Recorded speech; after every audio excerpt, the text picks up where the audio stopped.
What's shaking, everybody? Luke Dancy here. I am back again with Marc Spelmann, and I say again because he used his mental powers and he broke my system literally with his mind. So here we are again. Marc Spelmann, good to see you, my friend.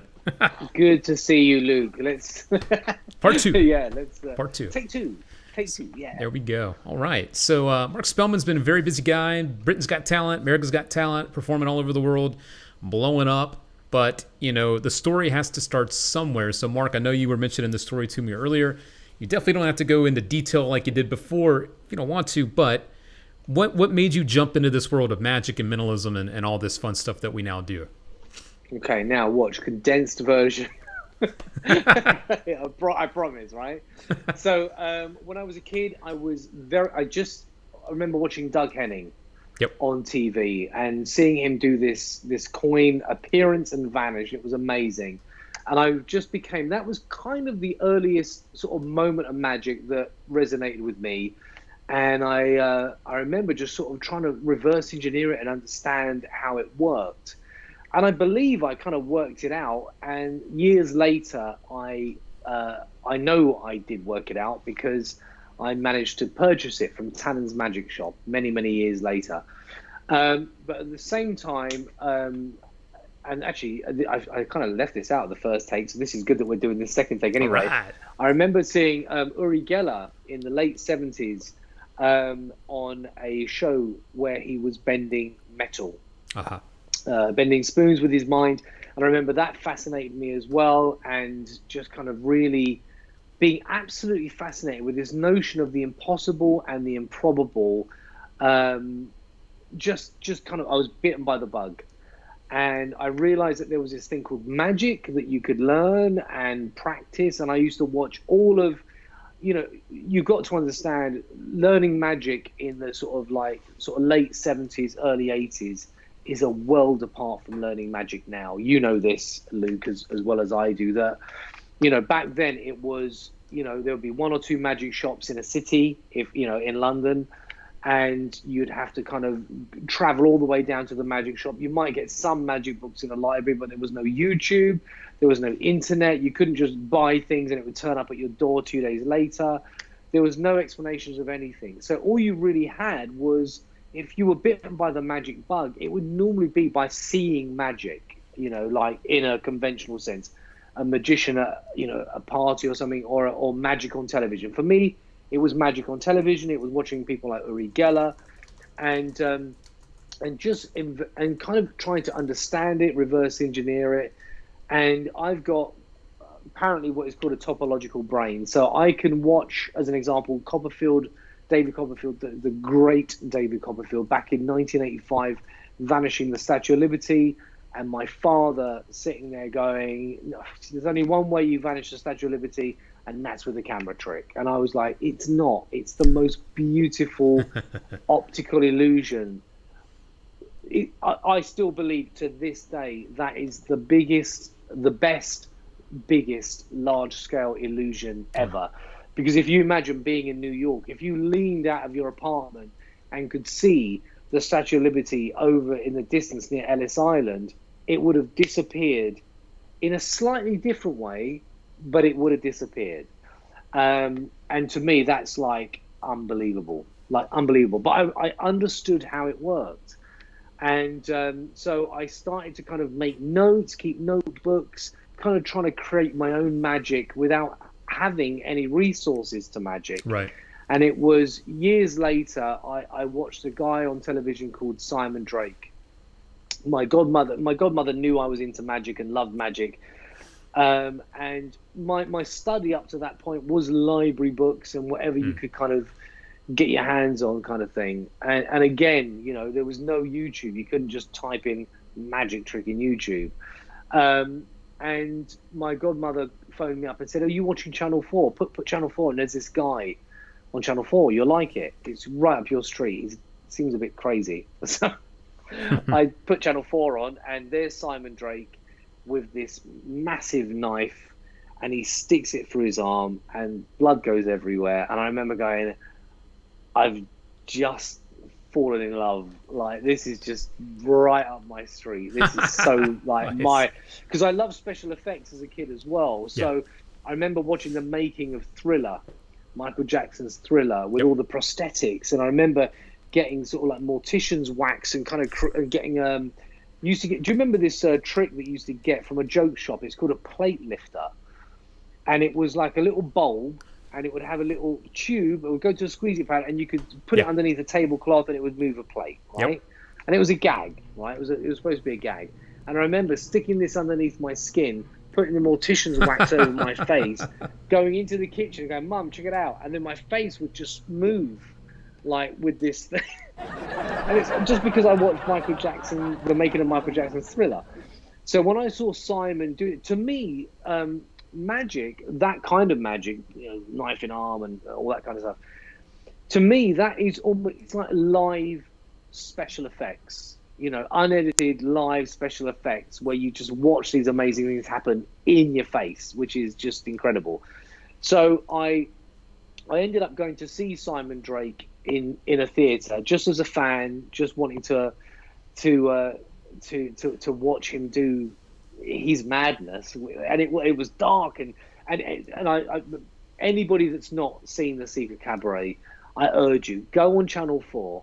Oh, sorry, go on YouTube. It was a show that was on Channel 4. Go on YouTube and watch some of The Secret Cabaret on YouTube. There's a few clips, and just to give you an idea of the supporting cast on The Secret Cabaret were people like the late, great Ricky Jay, Nice. Max Maven, David Berglass, James Randi. Wow. You had some amazing people on this show.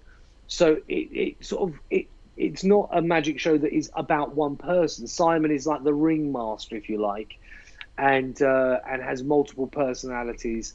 And then you see these other acts like Ricky Jay just doing card technique. And it was the first time I watched someone with a deck of cards and just like, wow, this stuff is unbelievable.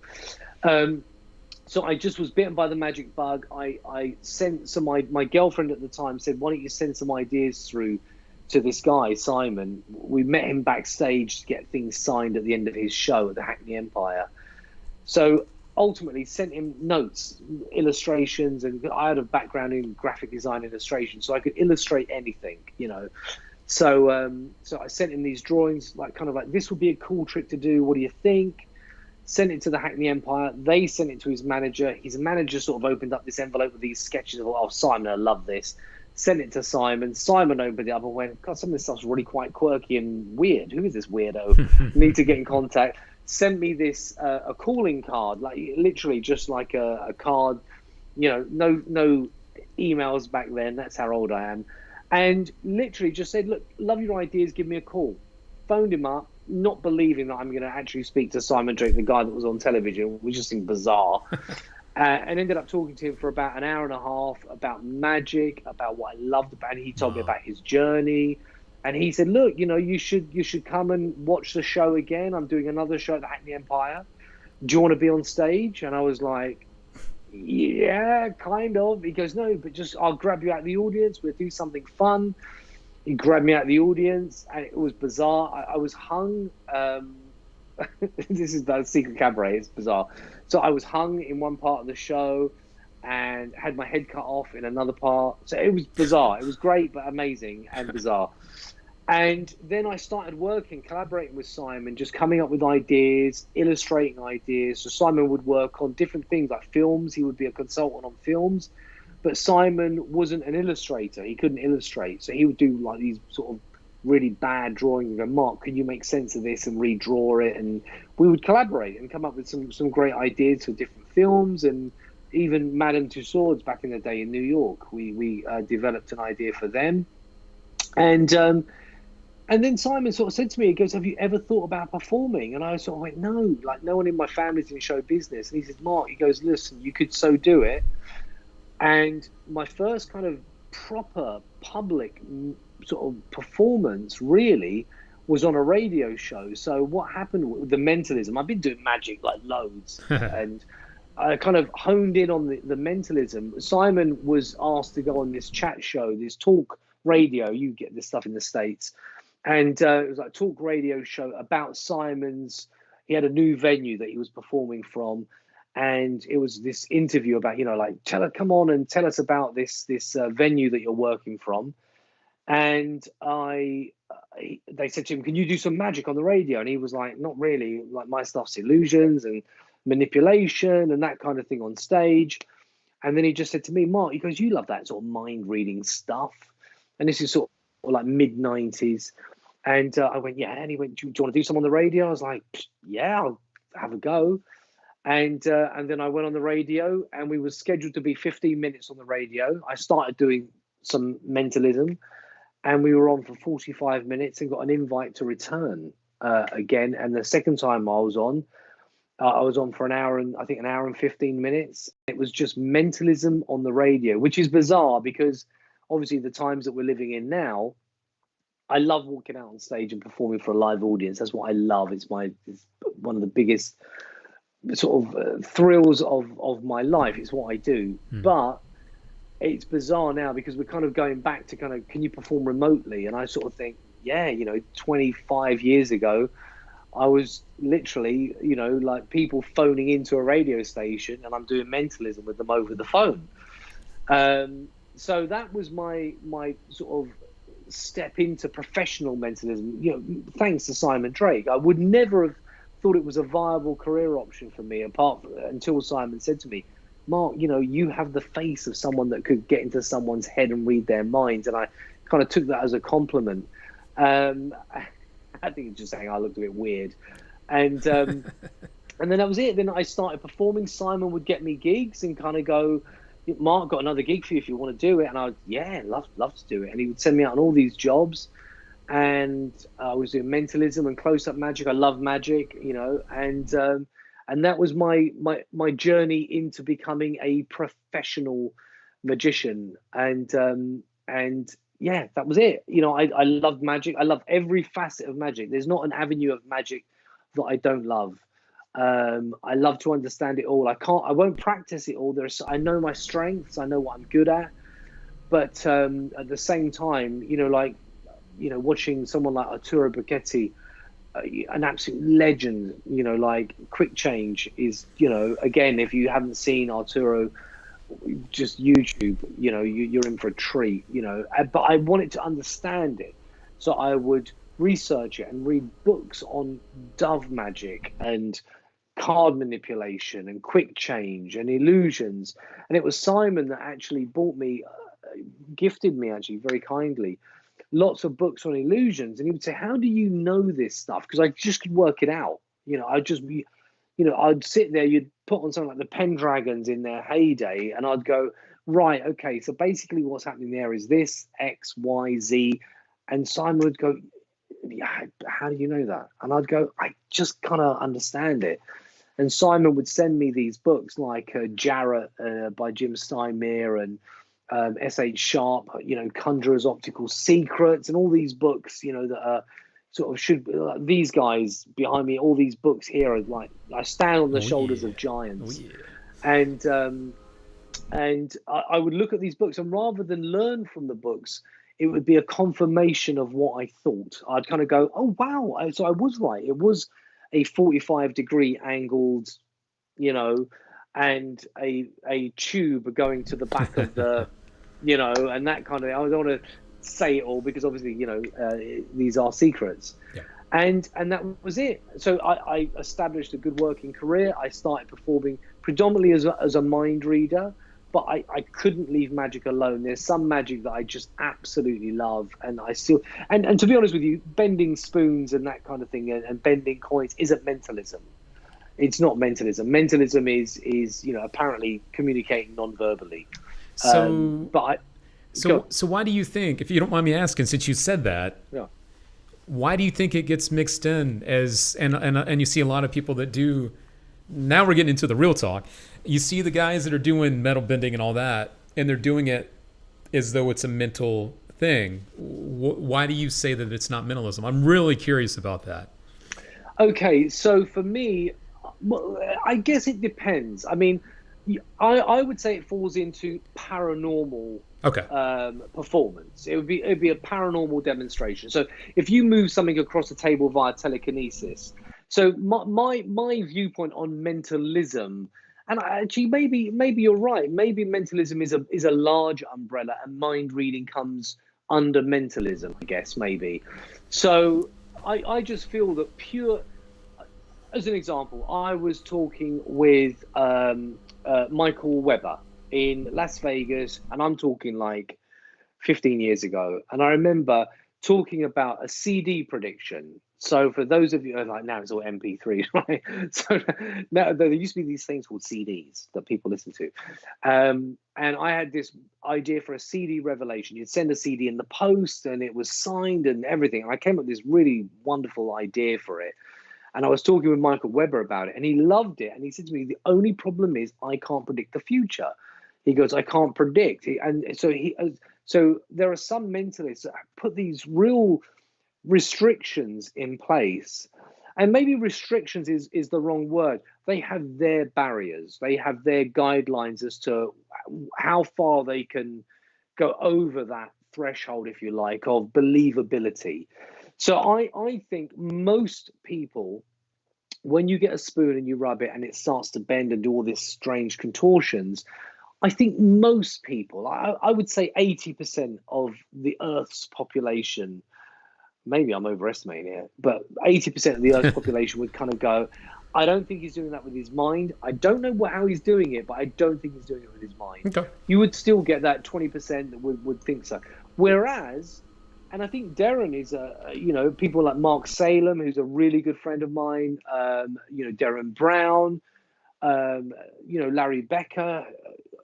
Larry Becker was so kind to me in the mid 90s, just so supportive. I did a masterclass with him at Davenport's Magic Shop, and just the loveliest guy ever. Just told me secrets that, like, wow, these are trade secrets, Larry, like proper secret, like these are, this not in any of your books.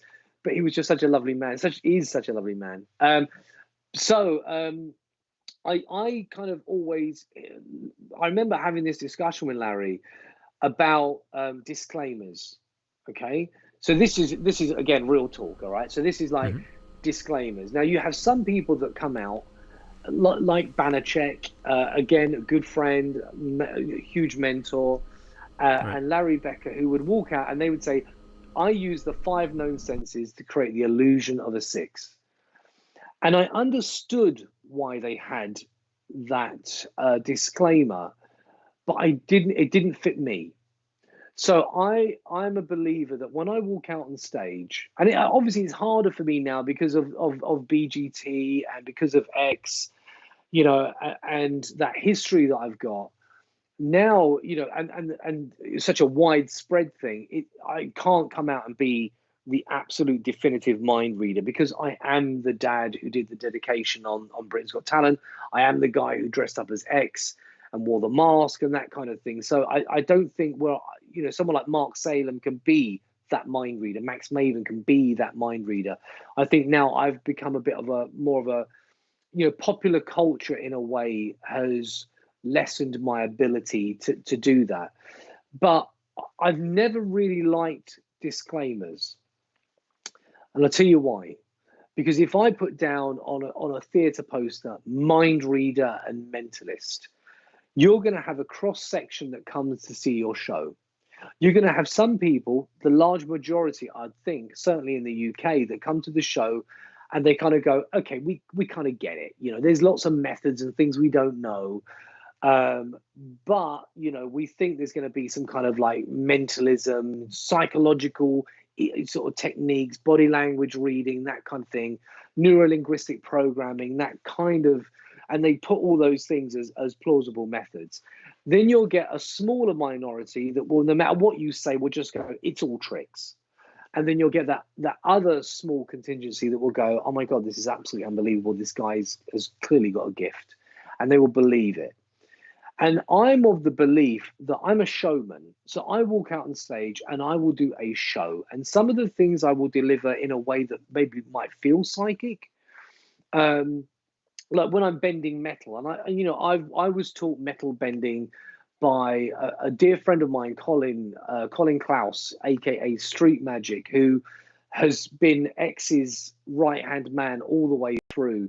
and two guys called Urban Magic. And if you go on YouTube and type in Urban Magic, you know, they're two magicians, and their metal bending routines are the best that I've ever seen. And they taught me some of their techniques. Now, I never present metal bending as though it's, you know, an illusion. I don't kind of go, it looks like it's bending.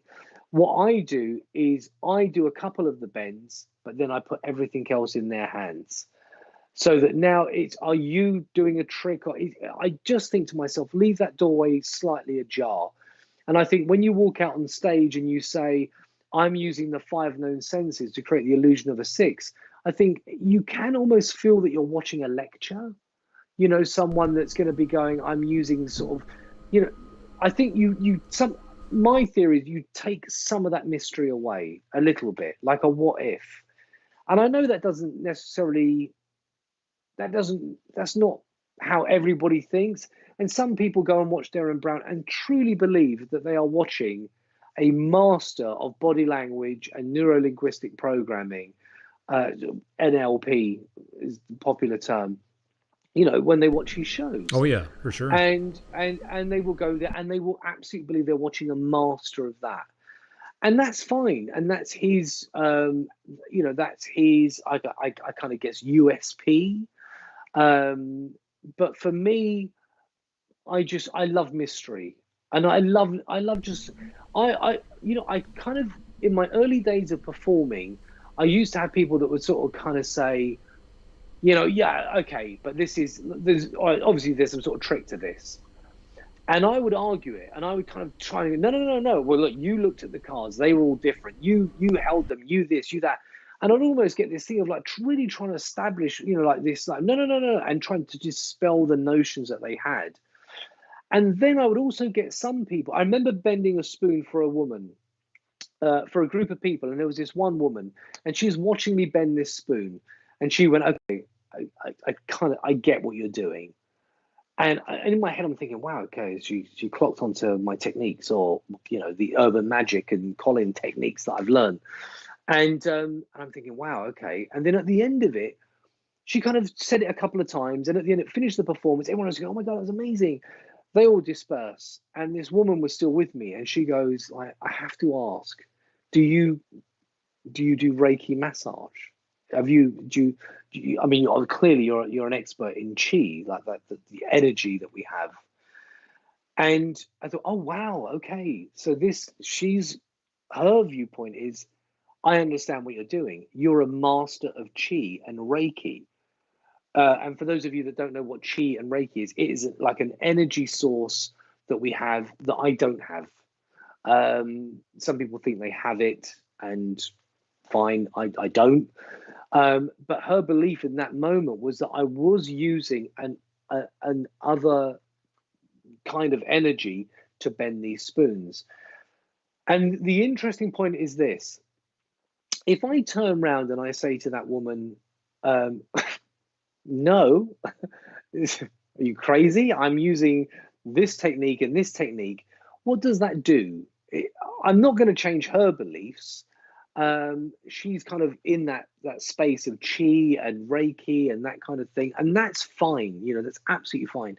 Equally, my job is not to make you believe or not believe anything. Life is too short. You know, I'm not a religious person, so I don't have a religion, but I have values, and my religion. It sounds cheesy as anything. My religion is genuinely the religion of love.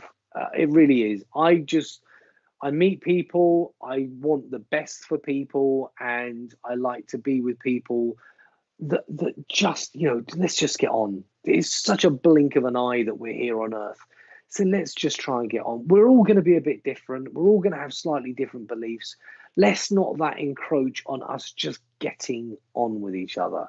So I'm not here to disprove psychics. I'm not here to disprove clairvoyance. I'm not here to disprove the Christian faith, or, you know, if you believe in Muhammad or, you know, Buddha or whatever it is you believe.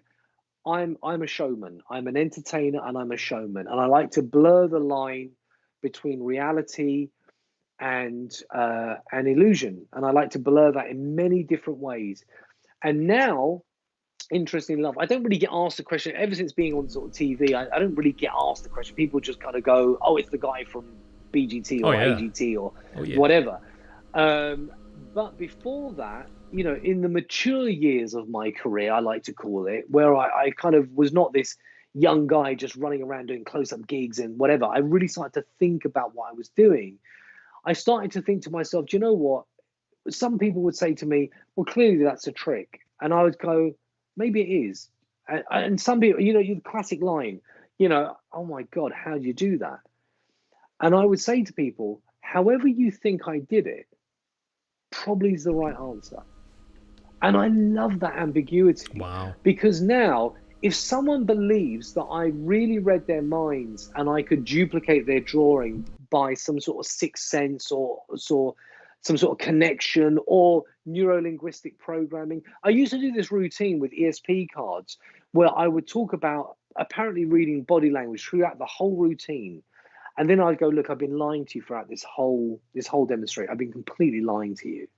It's not about body language. It's not about any of that. And I'll show you. And then I'd get them to choose another symbol under test conditions. And then I'd go, none of body language or NLP techniques would make any sense under these restrictions. It just wouldn't make sense because you don't even know what it is. So if you don't know what it is, how can I read your body language? How can I influence you to take a particular card? Because someone just mixed them up. You don't even know what order they're in. And I would finish the routine and then I'd tell them, so it's the three wavy lines. And they'd open up their hands and go, oh my God, it's a three wavy lines. And I remember doing it. And this guy, it was at the London Aquarium. I just remember these weird facts, but I remember this guy turning around to his friend and going, see what I mean? NLP, unbelievable, my friend. Right? And in my head, I'm going, no, I've just totally told you it's absolutely not NLP. It can't be. But whatever people believe, they're going to believe, you know, and I think my life is too short to convert the world, you know. I just want you to if you have religion as a way of guidance and making you a better person, then I applaud you to follow that religion.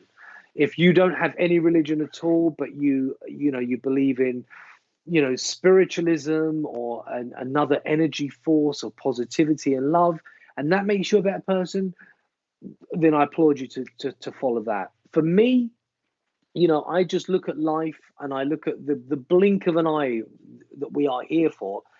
And in my mind, I just think to myself, it's over. You know, like we think it's this big, meaningful thing, but my goodness, like life comes and goes so quickly. Yep. And I just sort of think in the moment I'm here, if I can be a benefit for those around me, if I can be a benefit for the world, my goodness, what an incredible platform. But if I can be a benefit for those that are around me and be people speak of me in a positive light, never a negative light, and you can't please all the people all the time, but you get my point. Then that's it. That's what I must do. So that's my religion. My religion is treat other people how I would like to be treated, and just have respect. And that's my thing. So Feel that. So yeah. So I don't have disclaimers. I don't tell people that I'm not really reading their minds. I don't tell them that I am. Sure. I just think ambiguity. Let's just keep it ambiguous. Why tell them anything?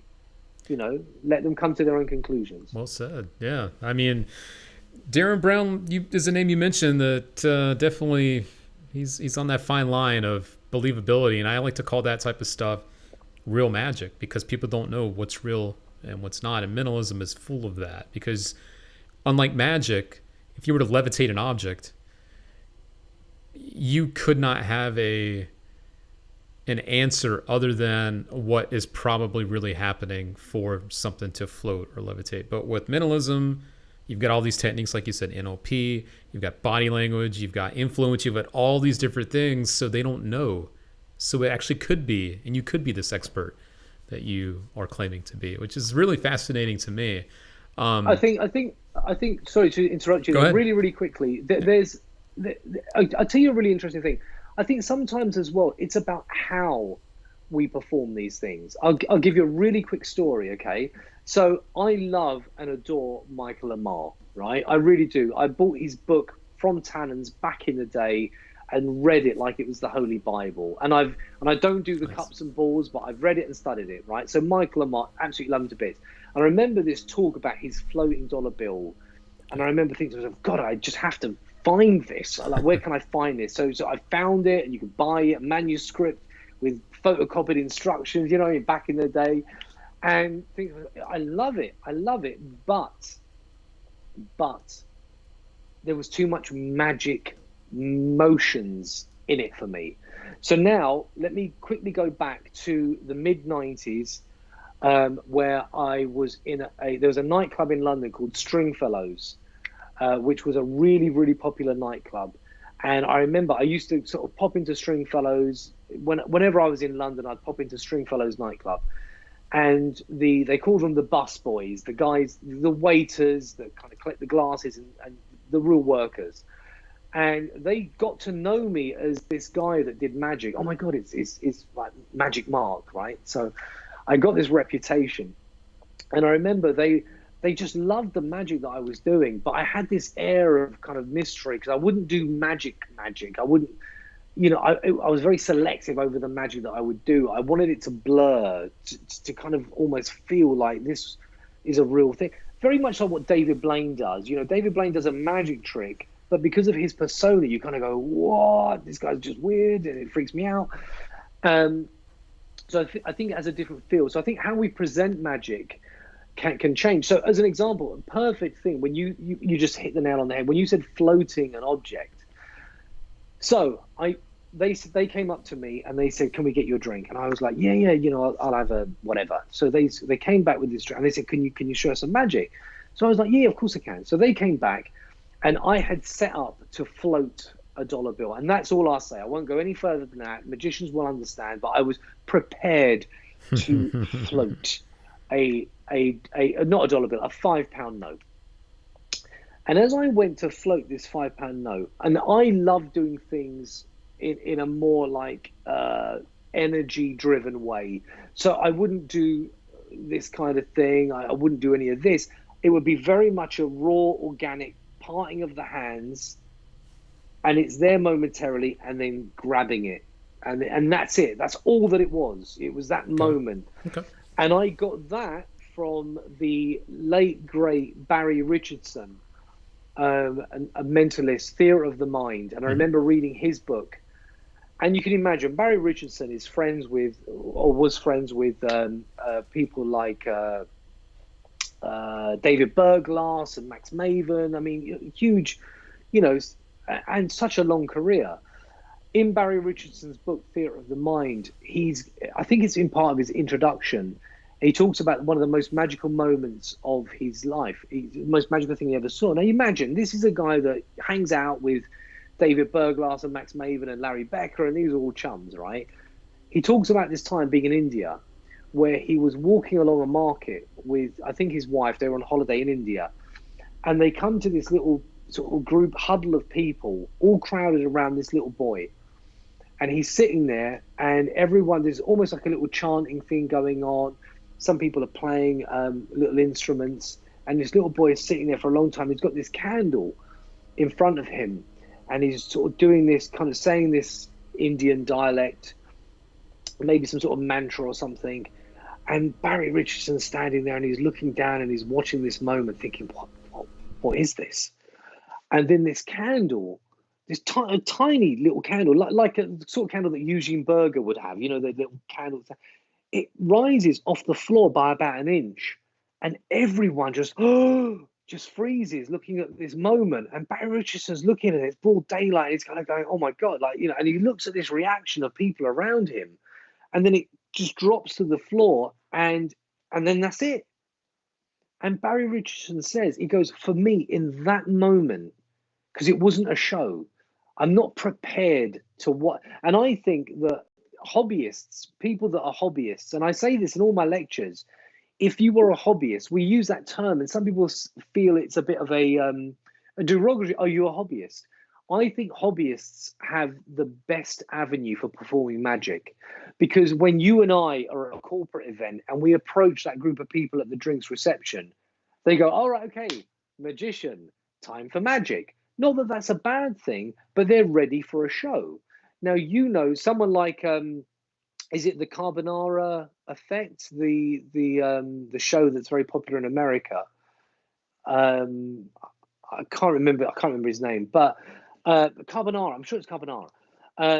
But he does magic in everyday scenarios, and you see the difference that magic gets in an environment where magic isn't supposed to be happening. So as a hobbyist, I think hobbyists have got this great. So anyway, by the by, I'm in the bar. I'm prepared to float this £5 note, and then lo and behold, they walk over and they say, can you show us something? And I say, yeah, have a look at this £5 note. They take a look at the £5 note, and I say, I need you all to focus in with me, and we're going to get our energy, because I want to show you something unbelievable, all based upon Barry Richardson's anecdote of being in India. I thought, I love that, this minimalistic moment of like, what did I even see that? So I put my hands over this £5 note. I crumbled it up into a ball, put it in between my hands, and then I realized I wasn't mentally prepared to float this £5 note. My concentration had broken, and I realized this £5 note was not going to float. But rather than say, oh, it's not going to work, I'll have to do this later, I said, everyone focus. If you're not convicted in your energy, if you're not, absolutely committed to this, it will not work. And I literally 60 seconds, which and I know, in a performance of an effect is a long time. I held my hands and I waited and waited. And I parted my hands and I just said, I don't know why, for whatever reason, this isn't going to happen now. Maybe I'm tired. I'm not sure. Maybe some of you are not believing that this is going to work. And they also went, no, take your time. They handed me my drink. And they said, maybe try later. And then they all went off and did what they had to do. They came back.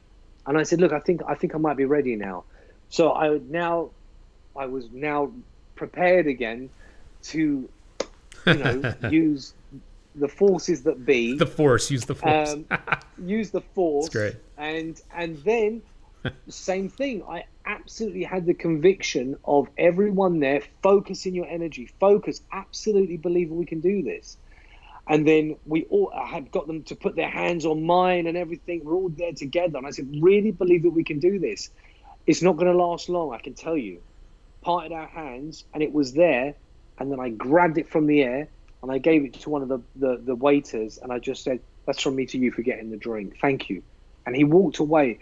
And in that moment, I truly believe, and maybe I'm disillusioned, but in that moment for those people, it didn't feel like a magic performance, even though I floated a £5 note in front of them. It didn't feel like a magic trick. Mm-hmm. So I just wanted to tell you that story because, you saying, but I believe it's the conviction that we can have. If we can have absolute commitment and conviction in it being something else, which I think Geller, again, listen, look, Uri Geller, yeah. Geller says he's a psychic, and that's absolutely fine. To me, Geller is. I respect Geller in the fact that like magicians love to think that we are the beholders of secrets. But I'll be honest with you, I think sometimes magicians are the worst keepers of secrets. Yes, they are. Oh my God. They spill the beans. Terrible. You gotta go, don't say that. Don't tell anyone. And I think to myself, with someone like Geller, whatever techniques he claims to use, whatever he does use, he's always kept it to himself. And for that, I have to respect him for that element. And I think that there's something to take from that. And I think good magic, good performance, you can take from everything. Look at actors, someone like Andy Nyman. Here's a story for you, very quick one. I remember watching Derren Brown before he was famous perform, and his technique was amazing. His technique was absolutely flawless, and he was doing stuff with cards. I mean, playing cards. His technique was absolutely flawless, but his connection with the audience wasn't as good. It just didn't seem to gel that night with this particular. It was. I mean, this is like a small, tiny theatre above a pub, a bar. And this is before he was famous. And I remember thinking, wow, he's amazing technique, but it just didn't, whatever it did not connect with the audience. And then I remember Andy Nyman telling me back in the day at Davenport's, where I used to demonstrate, he had just turned down this offering to be a mentalist on Channel 4. He wanted to pursue his acting career, but he said, I think they're going to go with another guy, and that was Derren. But they said to Andy Nyman, would you come in and consult on the program? And when you watch Derren Brown, who I adore, I think Derren Brown is an absolute master. And I say that like David Copperfield and David Blaine are two magicians who will go down in history like Houdini. I truly believe people will speak about David Blaine, some of the iconic imagery that he's created. I think he will go down in history as a modern day Houdini. I think David Copperfield is just, I mean, boy, the shoulders that he's created that people stand on, is just taken magic to and illusions and even TV magic and illusion to a whole different playing field. But I think Derren will be that, like how people speak of like Chan Canasta or Dunninger or someone like that. I think, Derren will be spoken about in those terms. So I adore them. But Andy Nyman working with Derren Brown, you could just see how an actor in Andy, the scripting, just merged with Derren's absolute undeniable skill and showmanship and created this masterpiece that is Derren Brown. And for me, and that's why I've always gravitated to learning as much magic from everywhere, and not even just magic. We were talking about before we came on live, we were talking about Vegas and Cirque du Soleil. And if someone says to me, what's the most magical show you've ever seen in your life? What's the most magical thing you've ever seen, like in terms of a show? Yeah. I would say at the Bellagio. It's pretty epic. It's watching at the Bellagio. When those dancers and those acrobats ran across the water that everyone was just diving in, I just went, I'm in a theatre and I'm watching this. This is just unbelievable. It was beautiful. And I remember when I took Peter Nardi to see O, and I said to him, listen, at any point during that performance, you could take a photograph of the stage, blow it up on a canvas, and it would be a piece of art.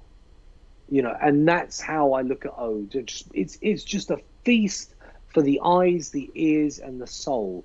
So for me, something like O, I just look at it and I go, how can we drag that? How can we get that emotion, the visuals? How can we put that into magic? And David Copperfield's done that for years. Like bringing emotion into magic and storytelling. Oh yeah. So I think that, the most important thing is, listen, obviously magic is very much about secrets and learning techniques and methods. Should be. But to me, the methods and techniques are 40%. The other 60% is so much more.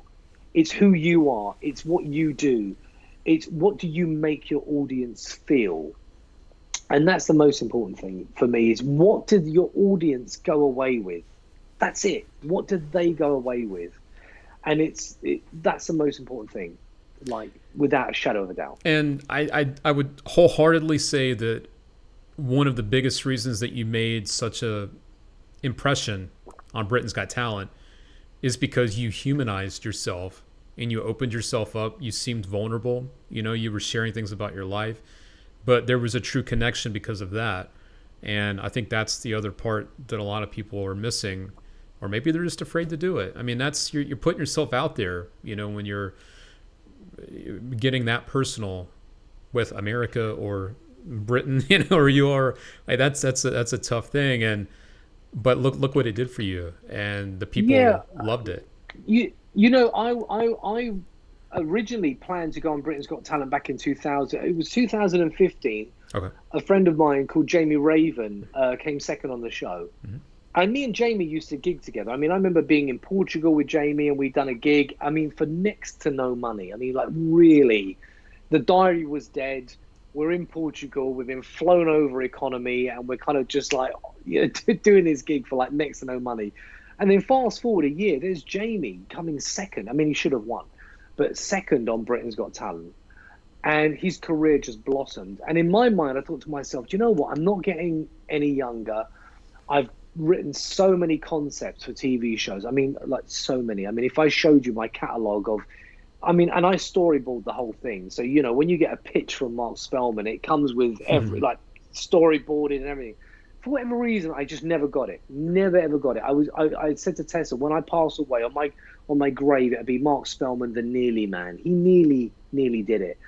And that's me. That's just part of my persona. The glass is half empty. You know, it's half full, not half empty.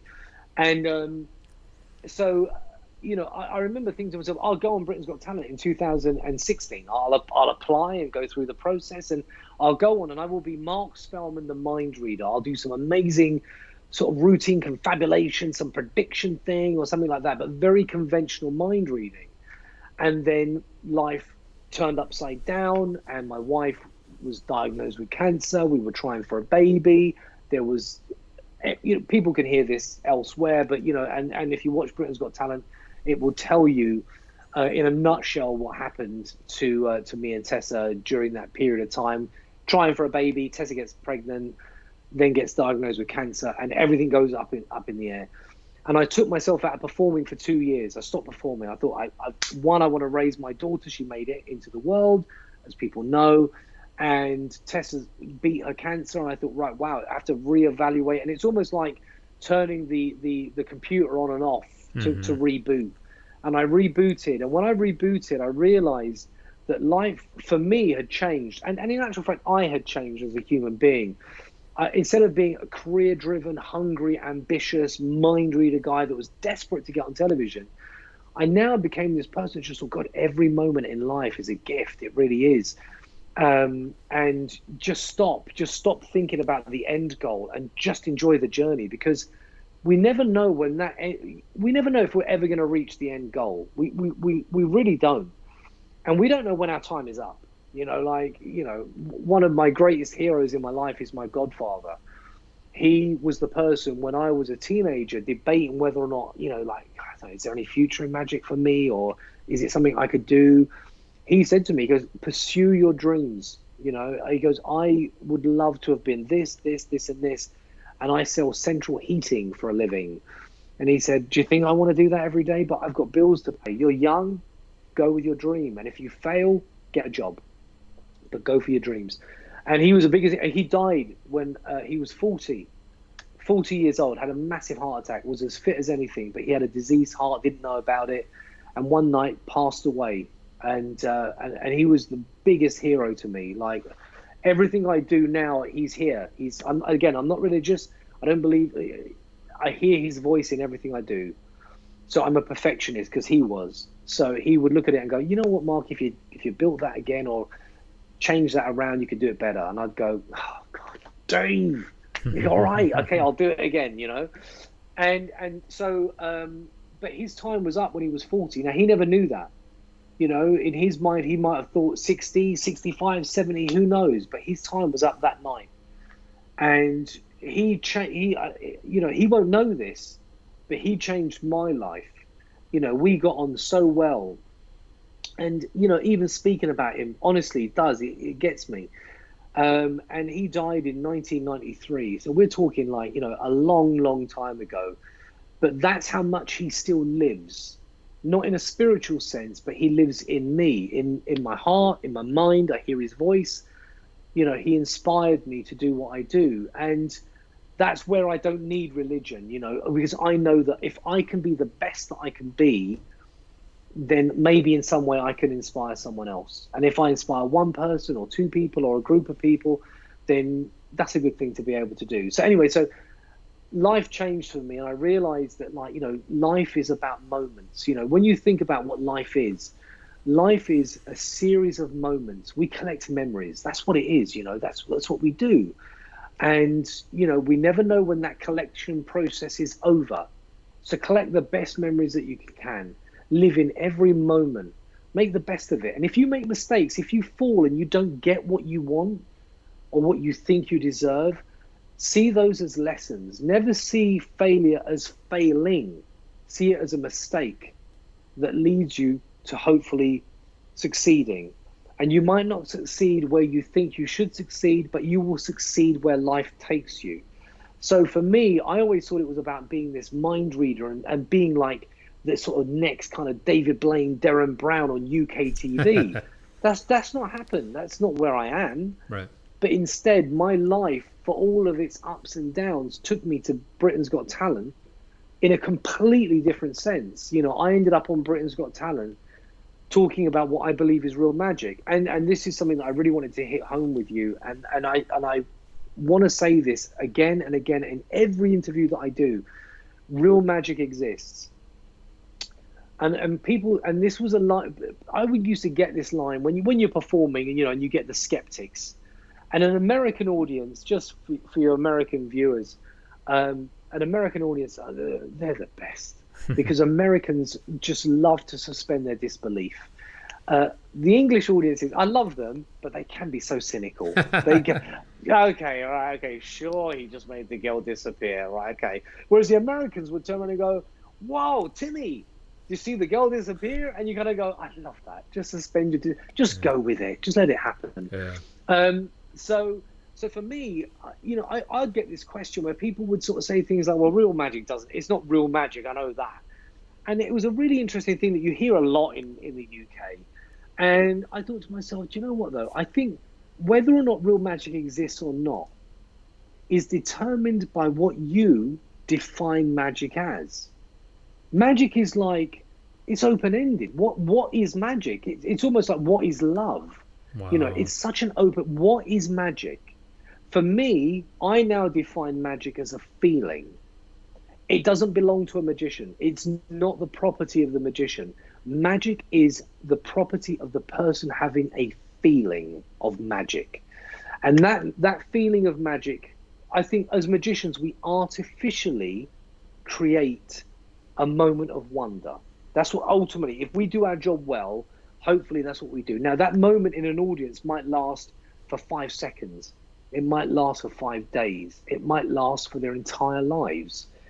But we use techniques, principles, illusions, perception, and bend reality to create a moment of wonder and a brief moment of astonishment. And one of my favorite magicians for thinking outside the box is Paul Harris. So behind me on my shelf somewhere around here is The Art of Astonishment books by Paul Harris.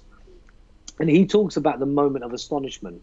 And it's really important. It's a really good read. And for me, I talk about that as being real magic as opposed to astonishment. Sure. And real magic, I believe, is a feeling. So as magicians, we create that moment of, oh my God, that's unbelievable. That's amazing. And for a moment, for an audience, everything else stops. Yeah. And there's a pinpoint focus is on what just happened. But I believe there is that moment in other things. So as an example, you can listen to a piece of music and it can lift you. It can change your spirits. You can put a song comes on the radio or on your playlist or whatever, and it just changes your dynamic. You can watch a film and it changes you, like your whole demeanor, how your mindset going into that film and coming out of that film is changed. And for me, that can be magical. There's a film called Lion, which is about a young boy in India. Watch this film, and I applaud if you come out of that film or finish watching that film and your heart is not filled with just enlightenment, love, emotion, then it's, you haven't watched the film. You fell asleep halfway through, basically. And like what I'm saying to you with something like I went in to watch just just thinking, what's this show everyone's talking about? Oh, okay, booked my tickets, turned up with Tessa. We sat there and watched this show and just came out at the end of it and just went, oh my God, what did we just see? It's like indescribable. Like, it's beautiful. And to me, that's where magic lies. Magic lies in beauty, I guess, in a way. And when my daughter was born, under the conditions that we had Isabella, it was and will forever be the most magical moment of my life. Nothing will ever beat that moment. When she was tiny. She held my finger, and I've got a photograph. And I show the photograph on the audition of Britain's Got Talent. I had my mobile phone, and I just said to the nurse, "Can I take a picture?" And she, "Of course you can." And I said, "Can I touch her?" And she said, "Yeah, of course." And I put my finger down and just touched her. She was tiny. I mean, she was 3 months premature, and you're sterilized and everything else. And I put my hand down. I put my hand on her chest, and her finger held my finger. So her hand gripped my finger. And it was the weirdest thing. It was like that moment that she held my finger. It was like a change in the energy that was in my body. That's awesome. It was just full. It was just undeniable love and magic, and that's where I think magic lies. I think magic is within the person that is experiencing it. It's not for us. We create illusions and that kind of thing. Musicians write music. It's what happens to the receiver that determines whether or not it's magic or not. That's my belief. So wow. And there's people are really digging on this a lot. People are, especially the philosophical stuff here, people are really appreciating that, because look, anybody can go to a magic shop and buy a trick. Anybody can do that. You could buy a magic DVD, a book, whatever. But this is what I like to call the real work. This is the stuff that it takes you to the next level. This is what makes you a real magician. And I'm curious, as a mild segue, it's hard to ignore what's over your left shoulder there. Yeah, there they are. Oh yeah. This guy, the alter ego popping up here. They're the two sides of Marc Spelmann, and I am genuinely curious from you. Everything that you're saying, was that amplified as X? Was that a symbol of you taking all this stuff that you grew and you learned from, putting it into X, or was this a totally different way for you to express yourself? No.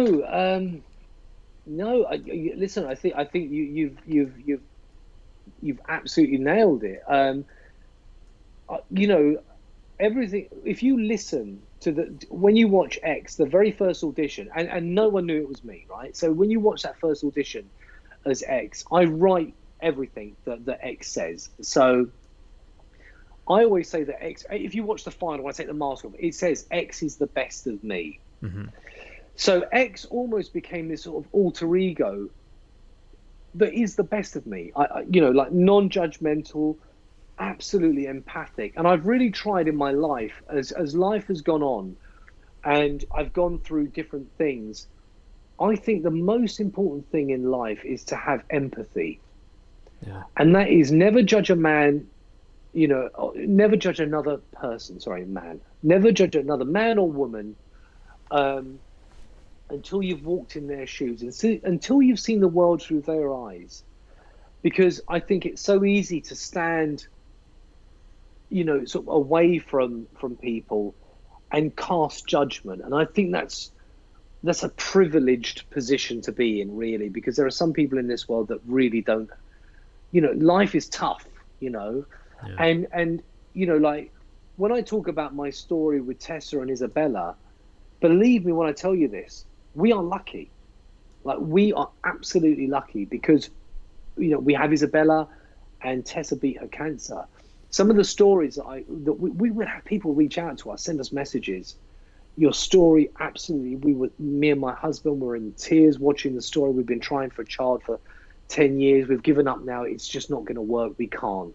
And you kind of go, oh my God, like this is, like, God, are we lucky? And I there's a saying, and that is what what doesn't kill you makes you stronger. And I think every challenge in life that you have, just take it as a lesson, you know.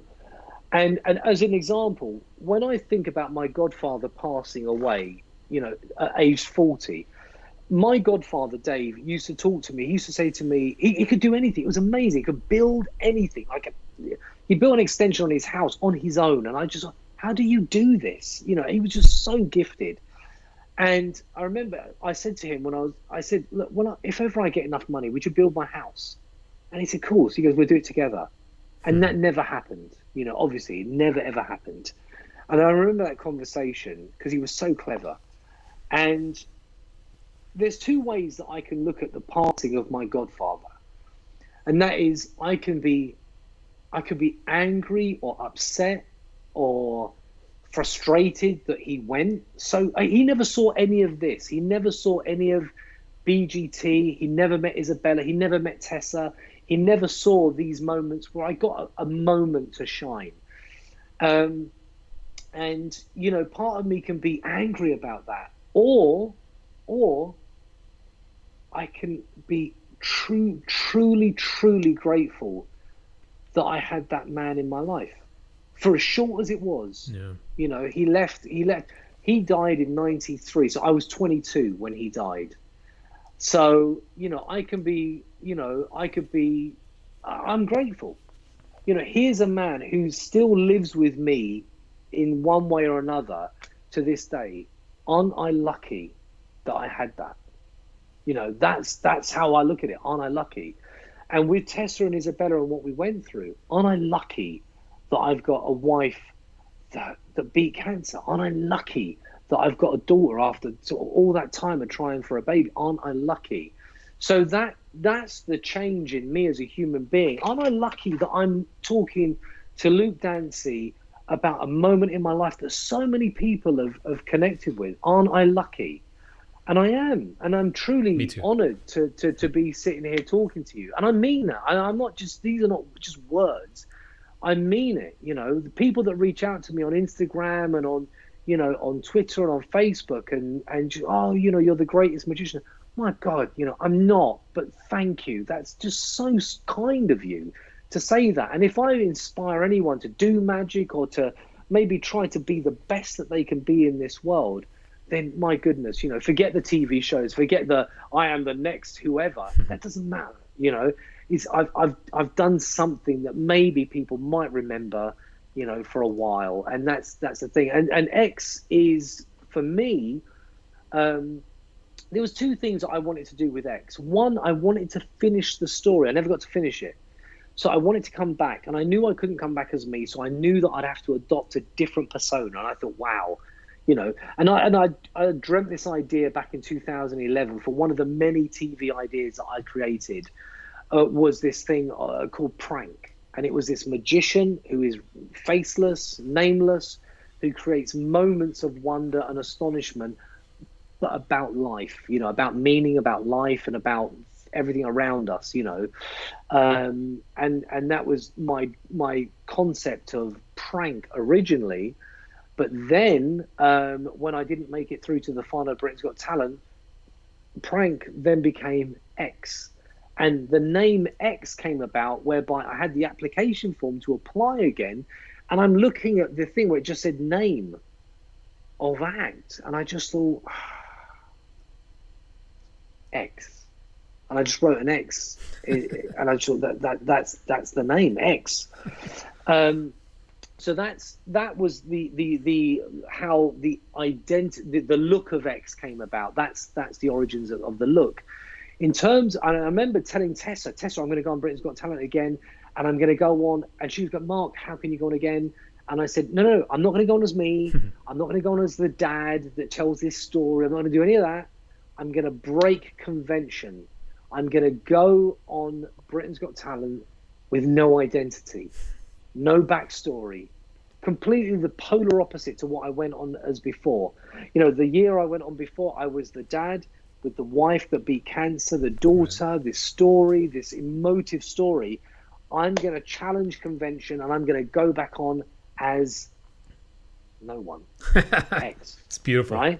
Beautiful. So that's how. I remember Tessa saying to me, "People recognize your voice," and I went, "I'll change it." So I went onto my computer. I do a lot of stuff in Premiere Pro, and I spoke these lines, readjusted them. So cool. Changed the pitch, put a voice changer stuff on them, and it sounded demonic. And I thought, no, that doesn't work. And then a really good friend of mine, a lady called Melanie, one of Tessa's best friends in the world, she's got a very nice English speaking accent, very English and quite sort of well spoken. And I said to her, look, Mel, I'm going to tell you this secret. You know, I might be going back on Britain's Got Talent. Do you want to help me out? She was like, yes. And I said, can I record your voice? She went, yes. So when you hear X, that's Melanie's voice, adjusted sort of robotically. And the reason why the voice is changed for a psychological point of view is if you imagine your scariest image in your mind, like, you know, imagine the scariest demon, monster, whatever you want.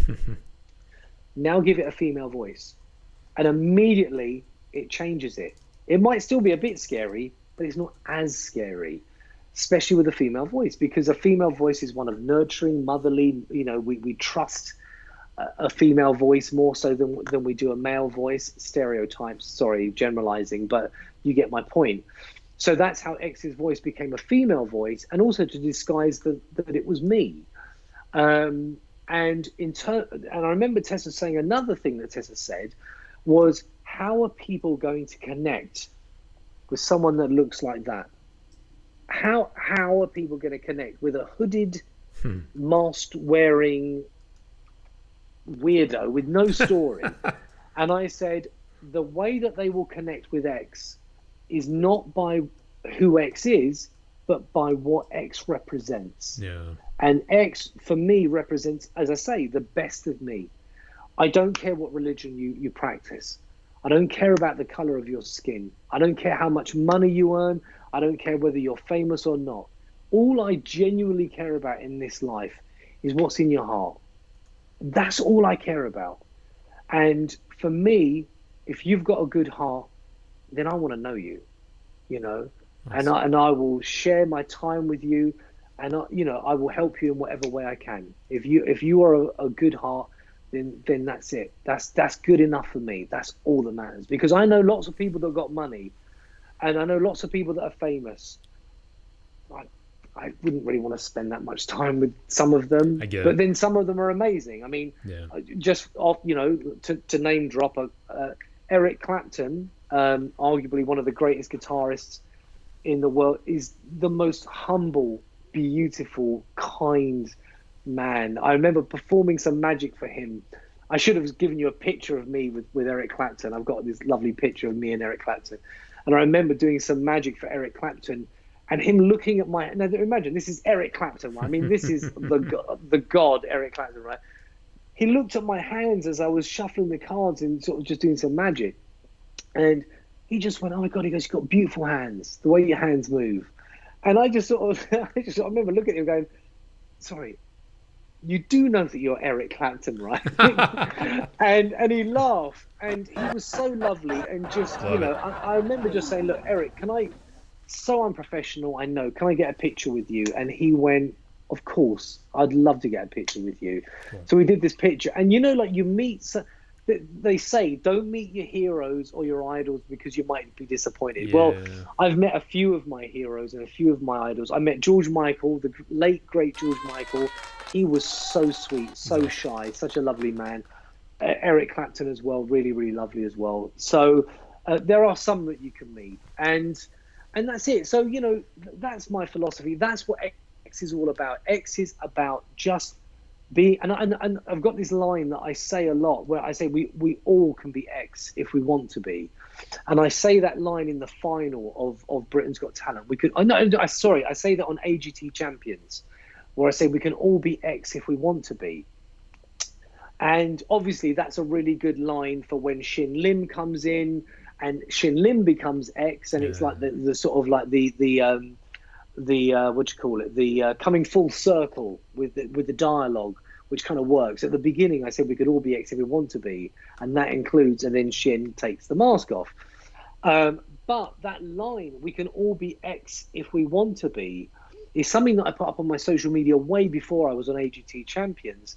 And what that means is we can all be better, because that's what X is. X is the best of me. So we can all be better. We can all be kinder. We can all, don't be envious or jealous or whatever. Just, in this life, I used to look at other magicians succeeding, and I used to be so envious and jealous. I did, like watching Dynamo succeed where I tried so hard. I'd go, it's just not fair. It's just not fair. And now listen, it's not about that, And Dynamo's an amazing magician. More so, to me, such a humble guy. Like Dynamo just is. He's so successful. He's worth a few pounds, a few dollars between us. But you wouldn't know it if you sat down with him. You'll speak to the same guy that absolutely loved magic and is mad about magic as you would have done 10 years ago. And that for me speaks volumes, not about him as a magician, but about him as a human being. And therefore I go, I'm happy for your success. I really am. That's cool. So yeah. There was one thing I was going to show that I was curious if the show itself was trying to mess with people. I've got this image, and it's not the best one, but it'll give you an idea. I'm going to cut off part of my screen here. It's okay. Elizabeth from BGT, as you know, the same year X was on, and she dressed a little similar to X in a lot of black. And I was just curious if that was something that was intentional or if that was something that just kind of happened by itself. Totally just happened. It was really interesting. So Elizabeth is, she was great on the show. Really some good moments, viral moments on the show. Yeah. And I never met her because obviously as X, I would literally, some people question this, but people did not know it was me. Like, Russ Stevens, right? So very well, yeah. You're Russ, right? Okay. Oh, yeah. So Russ knew it was me. So Russ was my avenue in, because Russ helped me loads when I was Marc Spelmann in 2018. Okay. And Russ was my kind of segue in, and just managed to kind of like not, push a few barriers away that would have been really tricky for me to do incognito. And it became a really interesting thing because, we really toyed with the idea, like, how far can I go in this process, genuinely being unknown? And I'll give you a bit of an insight. So to answer your question, no, that was completely accidental. Okay. What Elizabeth said at the end of her performance on BGT, she said something like the night is not over, or something like that, or there is more to come, something like that. And then people then saw this character come on, and people became detectives, like going, get it right. So she's back on again in the mask. And, I've got quite a large posterior, like a large backside, like something that I've got from my mother, right? So when you see X on stage, people thought that X was a woman, which is quite embarrassing, really, because there was a questioning my masculinity, right? Guys, obviously I'm a guy, right? Come on. So no, that completely accident, but genuinely a happy accident for me, because it took the heat off me. Yeah. Everyone started just sort of going, oh, well, it's obvious Elizabeth. And that was perfect for me. Yeah. Maybe it's Elizabeth. You keep on thinking that, because it's me kind of sneaking along doing this stuff. But I want to when I was on America's Got Talent, the Champions, I got through to the semi-finals, and I didn't go any further. I crashed out in the semi-finals. And I remember I was in my dressing room packing all the bits and pieces away, and then my producer. So on these shows, you typically have a producer, someone who looks after you. For me, obviously, as X, I had Russ, so it was great because Russ would just like, you don't need to know who X is. He just wouldn't. No one knew who X was, right? But I always wondered. Simon Cowell is the boss. Well, I mean, let's be honest, right? Sure. It's his concept, right? So he is the boss. And I always wondered, did he know? Because surely Simon Cowell says, listen, I want to know, otherwise it doesn't go any further. You know, it'd be like, yeah, it's Marc Spelmann from last year. So on AGT Champions, I came out in the semi-finals, and so I'm putting all my stuff away, and then my producer calls up, hey, Mark, Simon wants you to go down to his dressing room. And I was like, right, okay. And I was this was like radioed through to my dressing room, and I'm on the phone to Tessa, kind of saying, yeah, I didn't go so well. I don't think I'm going to get through to the finals. It kind of did. My semi-final just didn't go the way. There's lots of technical stuff that just didn't quite go my way. And I'm on the phone to Tessa. She's back in the UK now, and I'm just saying it didn't quite work out. I go, Tess, I got to go. Apparently, I got to go down and see Simon. And she went, Simon. I went, Simon. So put the phone down to Tessa, went into Simon's dressing room, and it was just me and Simon. Wow. And it was the most surreal moment, right? Because obviously I've met Simon because of BGT and everything else, but I think people think that you end up having this kind of relationship. Hey, Si, give us a call, we'll have lunch. You know, it doesn't work like that. You know, this is a show that has hundreds and hundreds of acts. And Simon, once he finishes BGT, he's on a plane over to LA to do AGT, you know? I mean, he's a busy guy. So this was the first time that me and Simon had sat in a room together, no one else around, just me and Simon. And we sat there, and Simon was like, he was so wanting me to get through to the final on AGT Champions, because he knows what I'm like. He knows that there was something, I was brewing something up for that final. Right. And I was, and it will never get shown. But when I tell you, oh my God, it was the reveal of reveals. It was so good. It's so frustrating, right? That I didn't get to do it. But, you know, hey, listen, I've had some great moments. So listen, enough. I've had some great times. So anyway, so Simon was sitting there. We ended up talking for about maybe half an hour, 40 minutes about BGT, about my journey, about life. He's got a son called Eric, about being dads. We're just chatting, and you know, it was lovely. It was so lovely. And then we're getting towards the end of the conversation, and I said, look, Simon, can I ask you a question? And you have to be honest. And he went, go for it. He goes, I promise you, Mark, you know, I'll be absolutely honest with you. And I went, okay, did you know? I won't say anything. Did you know? And he looked at me and he went, Mark, he goes, I'll tell you this. He goes, I will tell you the absolute honest, right? And I went, go. And he went, Charlie is one of the producers on Britain's Got Talent. Okay. He's like Simon's right-hand guy. Okay. He said, I turned around to Charlie and I said to Charlie, this X character, you know, do you know anything? And Charlie went, no, because Charlie didn't at the time. Charlie didn't know. Okay. And Charlie went, like, Simon, I really do think we need to just leave this. And then Simon is, for all the people that think that Simon doesn't like magic, Simon is the one judge that doesn't want to know how anything works. Don't know. He's kind of the fingers in ears. Don't tell me. I don't want to know. He doesn't want it ruined. And Charlie turned around to Simon and just said, look, you know, Simon, I've got a couple of ideas. I'm not sure, but I think if I know what X is going to be doing, and I know what they might be doing in the final, there might be some kind of mask off thing. I'm not 100% sure, but I think we need to let's just see what happens. And Simon turned around and went, I think you're right. I don't want to know. Cool. And so that moment, when you see the final, when Simon stands up, and Simon said to me, when we were talking, he said, watch the final again when you take the mask off, and then Ant and Dex say, Simon, like, you know, give us your feedback. And he said, when have you ever known me to not be able to have words? And he goes, watch it and you'll see. I kind of go,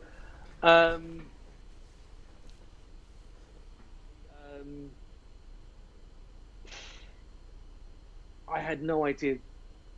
I had no idea that was you. And Simon goes, I know TV. I know how seconds on television are really important. And he goes, in that moment, he goes, I had no words. He goes, I'm just in my head. I'm calculating everything. This is Mark from last year. He's X. What the hell is going on?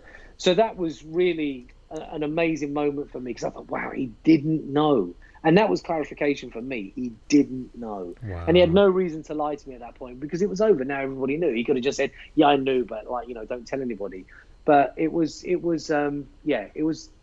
truly satisfying to know that I managed to get all the way through to the final with only Russ knowing, and no one else knowing. You know, it was amazing. It was a journey. It was, out of everything I've done and probably will ever do in my career, X is my greatest achievement in terms of originality.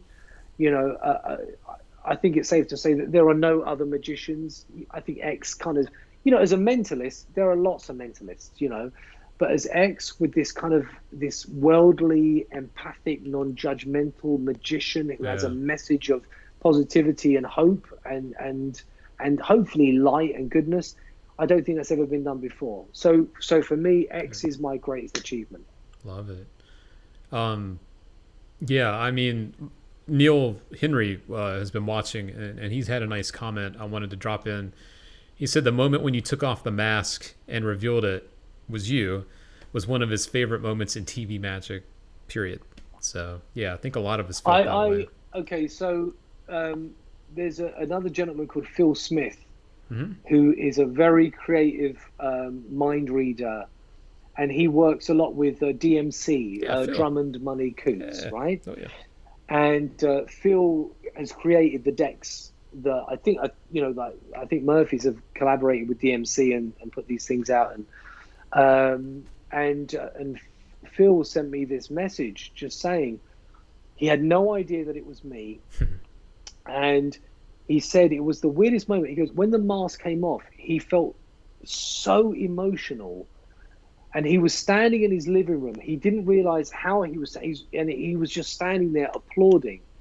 And he said, I mean, God, and I don't say this, I mean, I'm truly humbled by these comments. Neil Henry is a friend of mine for so long. I mean, for those of you that don't know Neil Henry, go on Instagram, and I think he's on TikTok as well.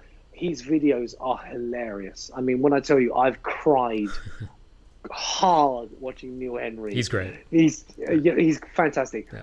Neil is an old friend of mine from years back, and is one of the nicest guys you'll ever meet. He does a lot of work with Craig Filicetti, Pro Mystic, and that kind of thing. But yeah, so Phil sent me this message just saying that he said for him it was the greatest, the culmination of both appearances on BGT, culminating in that moment. He said it was a masterpiece, and he said it was very kindly, he believes it's one of the greatest moments of magic that he thinks he will ever see. He can't see how that reveal, that moment the mask came off, and the story of everything coming together, this connection, and that makes me immensely proud. I mean, like, and I say that like truly hand on heart, humbled by, I'm humbled by it, and I think that's my masterpiece. I mean, like, if that's it for me, if that's the biggest thing that I will ever do, and arguably I think it might ever be, that might have been my moment. It might be the Macaulay Culkin Home Alone moment. Do you know what I mean? Like, but it's taken me, I'm 48, I'm 49 in September. It's taken me 48 years to get here. This young kid who had no aspirations to be a professional magician has created a moment that some people deem as being one of the greatest moments of magic or reality competition, Got Talent magic moments on television. Massively humbled. I'll take it. If that's my moment, I will absolutely take it, and I'm grateful that I had that moment. Truly grateful. I don't know if you can see this, but because we're full of positivity right now, Sam Dunn, I've got it on the screen, says, how's it going, Mark? At the time, I was going through quite a rough patch in my life, and you encouraged me to keep performing, and for that, I'm extremely thankful and grateful. Lots of love, man. So Sam Dunn. Sam, listen, I think I always say this, and Sam, thank you for that comment. That's truly, and I'm glad, again, like seriously, man, you have no idea how much a comment like that will touches me, because for me, it was about talking about my story. And only after you realize, when you start to get these messages back, and some, I mean, when I tell you, like, heartbreaking stories, you go, wow, I've realized that what I thought I was doing, I was kind of almost therapy, like, this is hard, like offloading, has become something that I couldn't comprehend. I couldn't plan it, and that's one of the, another reason, sorry, going about X as well, is the reason why I wanted to come back. And I say to you about, coming back with no story, no background story, anything like that, is because there is this, I think, sort of slightly negative view that, you've got to have the story, the backstory, the sob story or whatever. Yeah. And there was a couple of magicians that kind of, I won't use the word attack. They were very open in their dislike for me bringing an emotive story to the magic performance. They saw it as a way of shoehorning and furthering my magical career. And look, my response to that 20 years ago would have been, I want to find them and I will ask them to talk to me and tell me that to my face. My response to that now, as the human being that I've become, would be, okay, I'm sorry for you that you see that, you've seen it in that light. I can't do anything about that. I know my reasons for telling my story in that way and using what I do as a platform to talk about that. It's not about furthering my career. It really wasn't. It really, really wasn't. It was about being a dad and being a husband and going, this is real magic. Forget the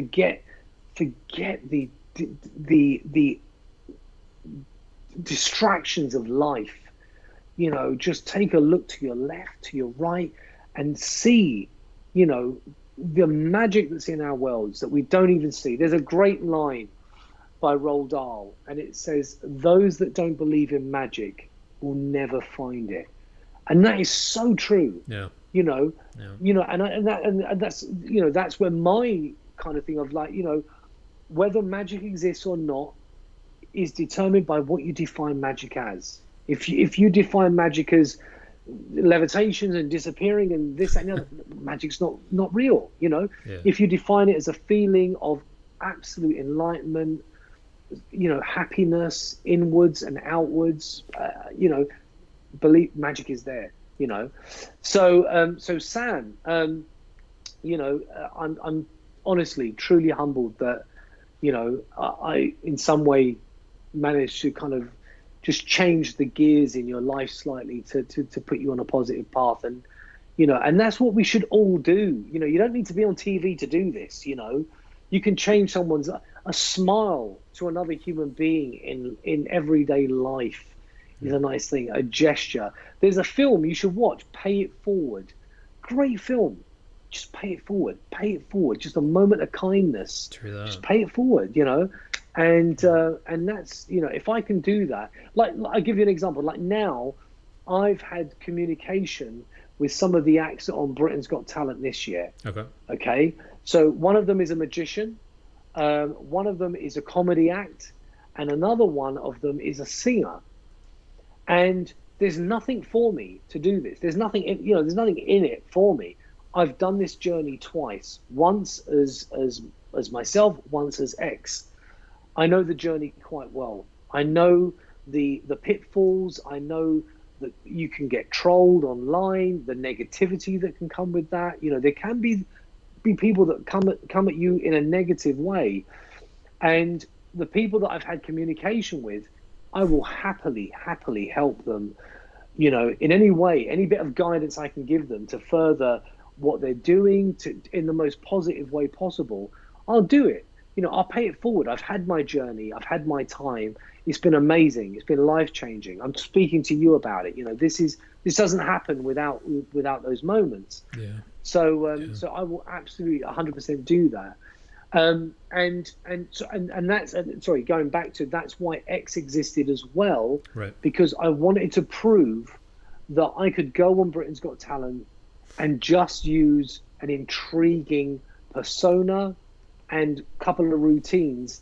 Not the final. Obviously, the mask came off in the final, so you could say that there's me in it. So I've kind of used that.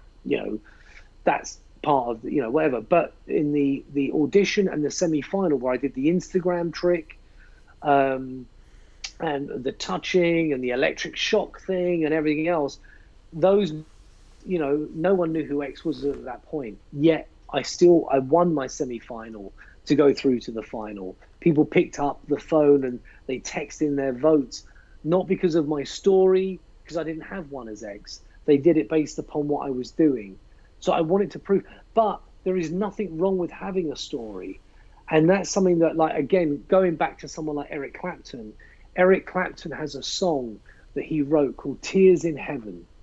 And this song is about his son who died tragically. I mean, a toddler fell out of a window in New York and died. And he wrote this song called Tears in Heaven. Stop what you're doing, YouTube, Tears in Heaven. Listen to the words and you will cry. It's beautiful. Now, this is Eric Clapton writing about something that is deeply emotive. I mean, it couldn't be more emotive than the loss of a child. But as a singer and a songwriter, he's allowed to do that. And he is absolutely allowed to do that. As someone who maybe writes a play or produces a film or directs a film, you're allowed to do that. So why should that not be the case for magic? Why can magic not be emotive? Why can't we refer on life, to be part of what magic is? If anything, magic in some ways is the one form of entertainment that has become a bit static. It's got a bit stuck. Yeah. If you look at comedians now and look at comedians 20 years ago, comedy evolves and has changed. People like Jerry Seinfeld, Kevin Hart, like Richard Pryor back in the day. I love stand-up comedy. And sorry, that's a really good thing as well. Sometimes in life, we do things in life. We always do things in life that we don't want to do. And I remember listening to Tony Robbins, who this kind of motivational guru. Most people know who Tony Robbins is. Oh, yeah. And he said, if there's anything in life that you don't like doing, now for me, it's paperwork and accounts and stuff. I hate it. It's the Achilles heel of being a self-employed showbiz guy is like, accounts and keeping tabs on your receipts. I hate it. Tony Robbins says, if ever there's anything in life that you don't like doing, combine it with something that you do. He hated jogging, running. He hated it. It just wasn't him. He couldn't find. But someone said, combine it with what you love. He loves music. So he said, right, okay.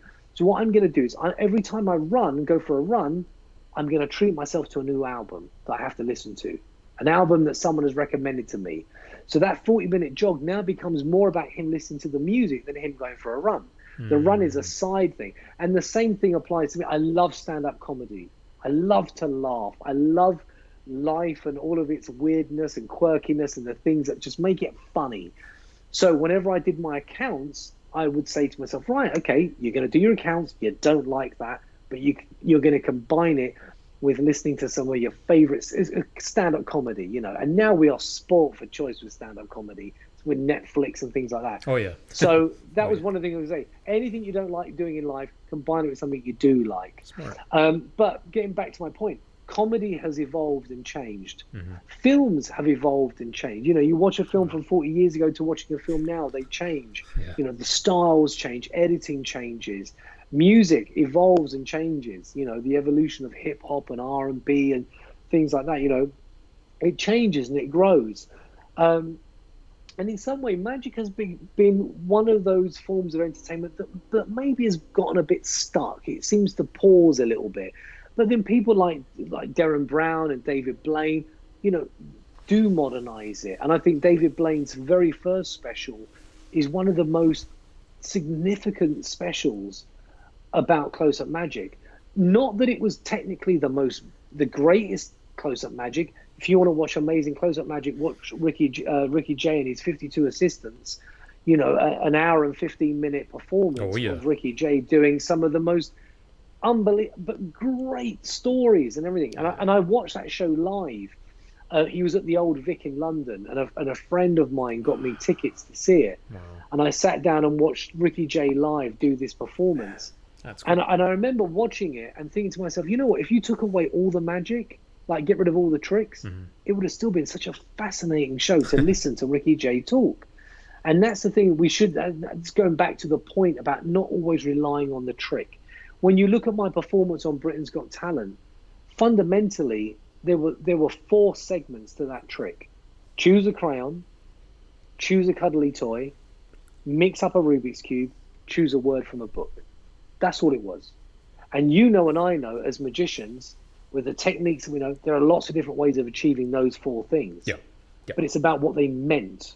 The bigger picture is these are all based, and they were genuinely, for people that don't know, Isabella wrote that routine even though she had no idea that she wrote the routine. She did do that with the crayon. That was the puppet penguin from the audition was the first toy that we were allowed to put in an incubator. Cool. She was 3 months premature, you know, born of a cesarean section because of Tessa's cancer. So I remember the nurse said, you can put a toy in there if you like. And we put the puppet penguin in our incubator. So that's why. And she sleeps with it now. If I took the camera now, grabbed it off the thing and went into the house, you know, and went into Isabella's room, you'd see the puppet penguin right by the side of it. It's a favorite thing. So that's why it became part of it. Equally, the Rubik's Cube, I was learning the Rubik's Cube. Isabella would grab my Rubik's Cube. It's a bright colored thing. It would end up on the floor in pieces and I'd have to put this thing back together again. And at the time of when Tessa was going through all of her cancer treatments, she was reading the Harry Potter books. And that's where the Harry Potter book came around, and the word hat was like, oh yeah, okay, brilliant, this can work.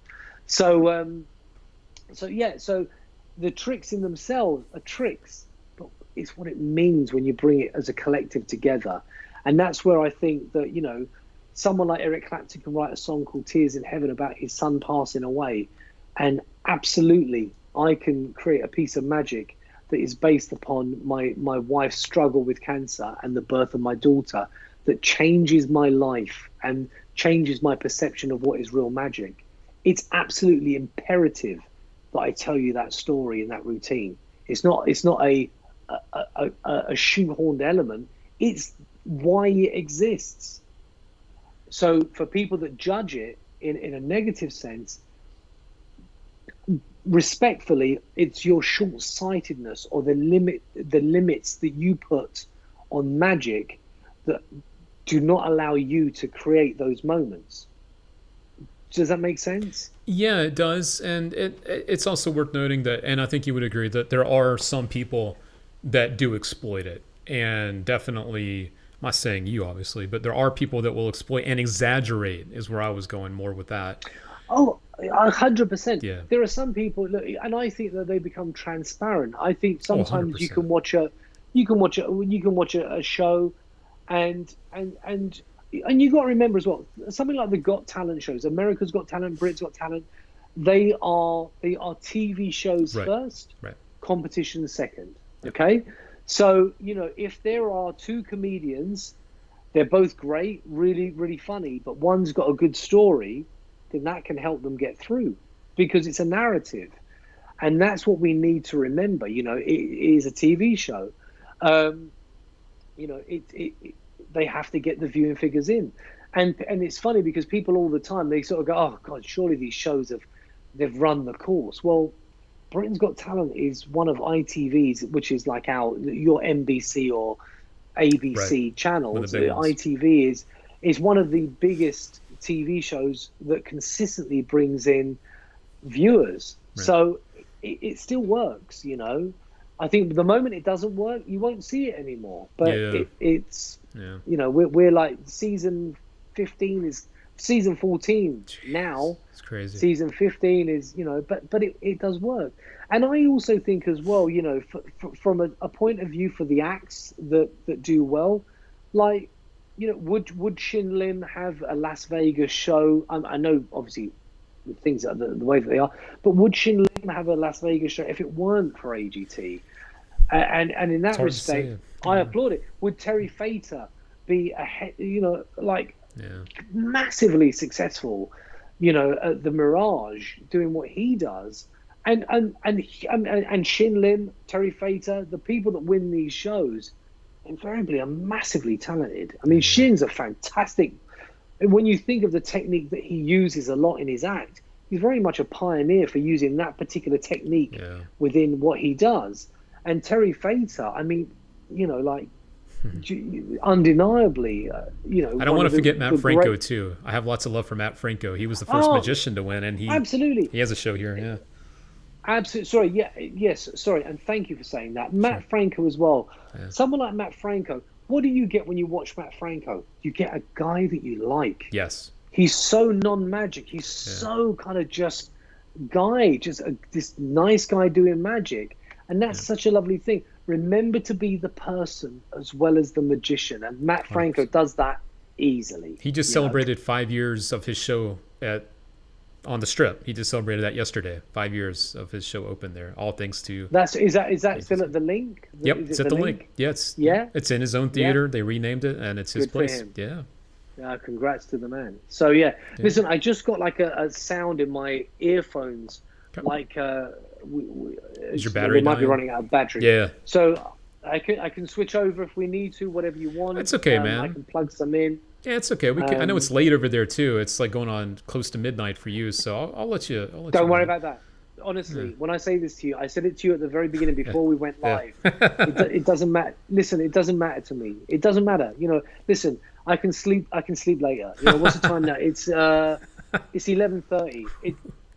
This is like, whatever. I just get going at 11:30. So if you've got any questions you want to ask me, because I know I do talk a lot, but it's been a journey. And the most important thing is the moments that I get to speak to people in these environments, in these moments, I just want to speak to people, I just,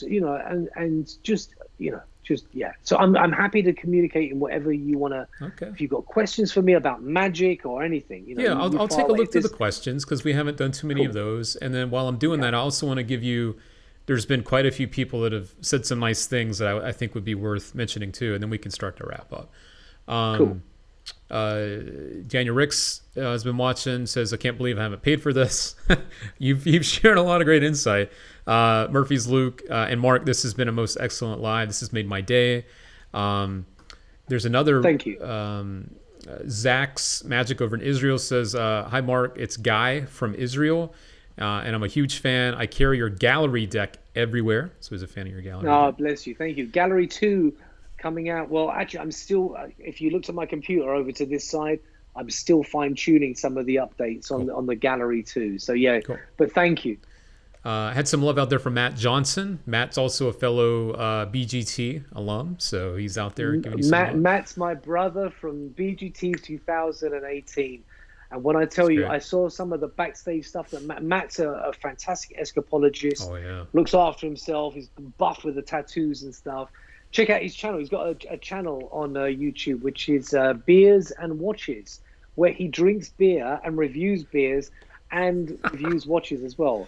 And he gives a watch away almost every week. So check his channel out. He's a lovely guy. I love Matt. Yeah. Love to you, Matt. Love to you. He's a sweetheart. Also, David Parr's out there. David Parr's. Oh, wow. Okay, that's a name. That's a name going way back. I had some beers with David Parr when he was over in England many years ago. I believe he's a good friend of Eugene Berger, the late great Eugene Berger. Oh yeah. David Parr's a great guy. David, lots of love to you. I remember you showing me the effect. I don't know if you remember this, with blank bicycle cards, and you had gravestones on there. Oh. So I remember the trick. I remember it was a good trick. He also said this when you were talking about, people can say what they want to say, and you used to act one way, now you act, or you reacted a different way before, and now you reacted different. David says, that's all feel good stuff, Mark, but I see that you keep the skulls of your enemies on the shelf behind you. And it's, he's kind of making a joke there. There's a little skull up there over your right shoulder. So. Yeah, that's actually, the last person to criticize me on Twitter. So be careful. A lot more love. Also, Titanus, my good friend and yours, has been watching and says big hugs to you as well. So the Greek giant, the Greek gentle giant. Yep. Titanus is one of my best friends in the world. I don't see him enough as I should. I feel the same. But whenever I get the chance to meet him, the beauty of my friendship with Titanus is I could not see him for a year. We walk into a room, have a couple of whiskeys, have some Greek food. It's all good. We're back where we left off. So he's good. My friend Jonathan on Facebook also. I'm going to try to bring this on the screen, but it's kind of big, so it may cover up my face. But bam, there it is. I wanted to say I'll never forget the kindness you showed to a random stranger, me, speaking of him, tweeting at you as I waited for your flight home after giving a lecture at Penguin some years ago. To see you perform both as yourself and then as X years later reinforced the lesson of kindness I learned from that first interaction. Thanks for that, and congrats on all the deserved accomplishments. So he's all about the kindness too. So, thank you, Jonathan. That's really, really kind of you, my friend. Yeah. Really, really kind of you. Thank you. Also, our friend over in the UK as well, Mark Wybrow. Oops, he's right there. Mark had a few hard months working. Watching you tonight made me feel so much better and glad to listen to you. He's in the healthcare. Mark works in the healthcare industry there, and he hasn't had a day off in months. And so I think he finally has a few days off here. So he's kind of trying to focus on the good. So. Yeah, listen, look, Mark, if there's anything, like you guys on the front line are truly, truly inspirational. Like, I think a lot of people during this pandemic, we've been able to just shut ourselves away and kind of hide away and watch Netflix and applaud. We do this thing in the UK. I don't know if this happens in the US, but every Thursday night we would applaud the NHS, which is our health service. And that's all that we could kind of do, really. But, anyone in the healthcare service and lots of people in the front line, delivery people that work in shops, honestly, how, is unbelievable what you guys have done. And that's that mindset that people have that work in those industries, that is another form of magic. I talk about magic all the time, like real magic, but to me, it's that selflessness is truly unbelievable. So keep doing what you're doing, and if ever you need to reach out. I'm around. You can get hold of me. Absolutely. Paul Cunningham also had some love for you. I don't know if I said this one or not, but he says great thinker, great performer, and inspirational moments. Huge fan. So another fan, Thank Paul you. Cunningham, over on our Facebook page. Thank you, Paul. Looking through, there were also some questions along the way I wanted to make sure I didn't miss. Where was the one? Talking about giving meaning to your magic. A lot of people are inspired, is what I'm seeing as I'm looking through the comments. A lot of it is thanking you for the inspiration, which is really cool. Your inspiration. Oh yeah, and Chloe's been watching this quite a bit too. She says, real magic exists. This is a quote, by the way. I wonder where it came from. Okay. Quote, real magic exists. It always has and it always will. In memories and moments, in those we love and within you. This is the quote that is on Mark's signed photo that he sent to me. So Chloe Chadwick's out there, and she wrote that. Oh, so. Chloe's lovely. She's a lovely, lovely woman. She's really sweet. She's been so supportive, and that's what I mean. Like, people just think that they sometimes you respond to a message somewhere, and people are like blown away that you're replying to a message. And you know what? If I could, I would reply to all of them if I could. But it's just that sometimes you miss them and stuff like that. But Chloe, I've managed to connect with Chloe a couple of times, and Chloe's a really, really lovely woman, really full of positivity and light, and that's what we need. That's what we all need. I have a question for you. As I'm looking through these two, I was wondering this earlier, and I saw someone ask it, and I'm trying to find that. When you perform after we're able to get back to live performing the way that it used to be. Because I hate to say when things get back to normal, because things will never be the way they were before. They're always going to be a little different, I feel. When you will perform now, will there be an element of X in your shows? Would you be booked just as X? Would you be booked? Yeah. How would yeah, that work okay. now with you? Okay, so it's a really interesting dynamic because, yeah, I mean, I've been to the Far East. I was in Indonesia as X and as Marc Spelmann. I was in China twice before the pandemic broke. So I was out there in September and November. We've been to Germany. I performed in Athens, all over the place. And I would say that maybe about 60% of my performances have been as X, funny enough. And the other 40% as Marc Spelmann. I think X has really been a massive thing for me. And how does it work? I think you've got to remember two things. First of all, if you never saw the final of Britain's Got Talent and you only saw the audition or the semi-final, you still don't know who X is. You know, you don't have a clue who X is, right? If you have seen them, which some people have, I did a performance up in Birmingham in the UK. That was in early January. Early January, I did this performance in Birmingham, and it was a massive gala dinner. Must have been about 800 people there. Huge venue. I walked out as X, and the roar as I walked out as X was huge. It was just immense. Nice. And at the very end of my performance, I took the mask off and I said, thank you all for watching, and thank you all for being here tonight. Your applause and your attention has been gratefully received. And I said a couple of other sort of closing comments about the company and what they were doing. But when I took the mask off, it was like the audience, even though they know X is Marc Spelmann, I think there's always this thing now, which is really interesting dynamic, where they're sort of sitting there watching and going, is that? Yeah, but is it him? Because it could be anyone under that mask, right? With the voiceover and stuff. So is that really him? So at the end, I take the mask off, and the roar in the audience went, "Wait!" You know, it's like, cool. Oh God, it really is Marc Spelmann. That is the real X that we're watching. Cool. And that happened in Dubai. I was in Dubai again at the beginning of the year as well, end of January, and I was performing as X. And at the end of this performance in Dubai, I took the mask off, and you saw loads of people in the audience just went, "Oh, oh my God, it's him!" And then I came off stage. I said to Colin, Colin Klaus, my guy who's been with me all the way through the X journey, posed as my manager and everything else during the journey of X, spoke for me and did all of my prep and everything. So no one could communicate with the X. They just couldn't.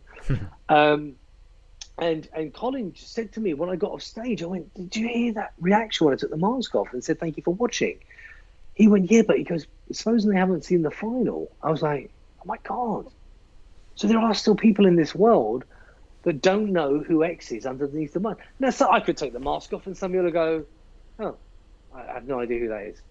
But people that follow the Got Talent shows, obviously my first audition as me, Isabella and Tessa and all that, just went around the world. I mean, it was mega, absolutely mega. And it's really funny because in Germany now, I mean, we're talking 2 years down the line now, right, for that first audition.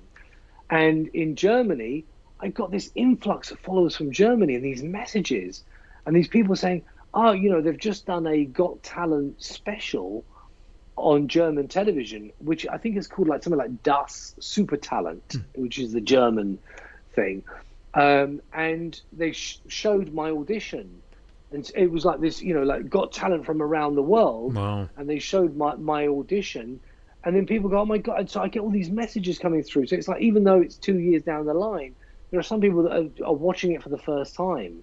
So it's amazing. So yeah, it's truly humbling. Real quick question. I think his name is Guy, but he goes by Zach's Magic Israel. Can you breathe through the mask? What's it like?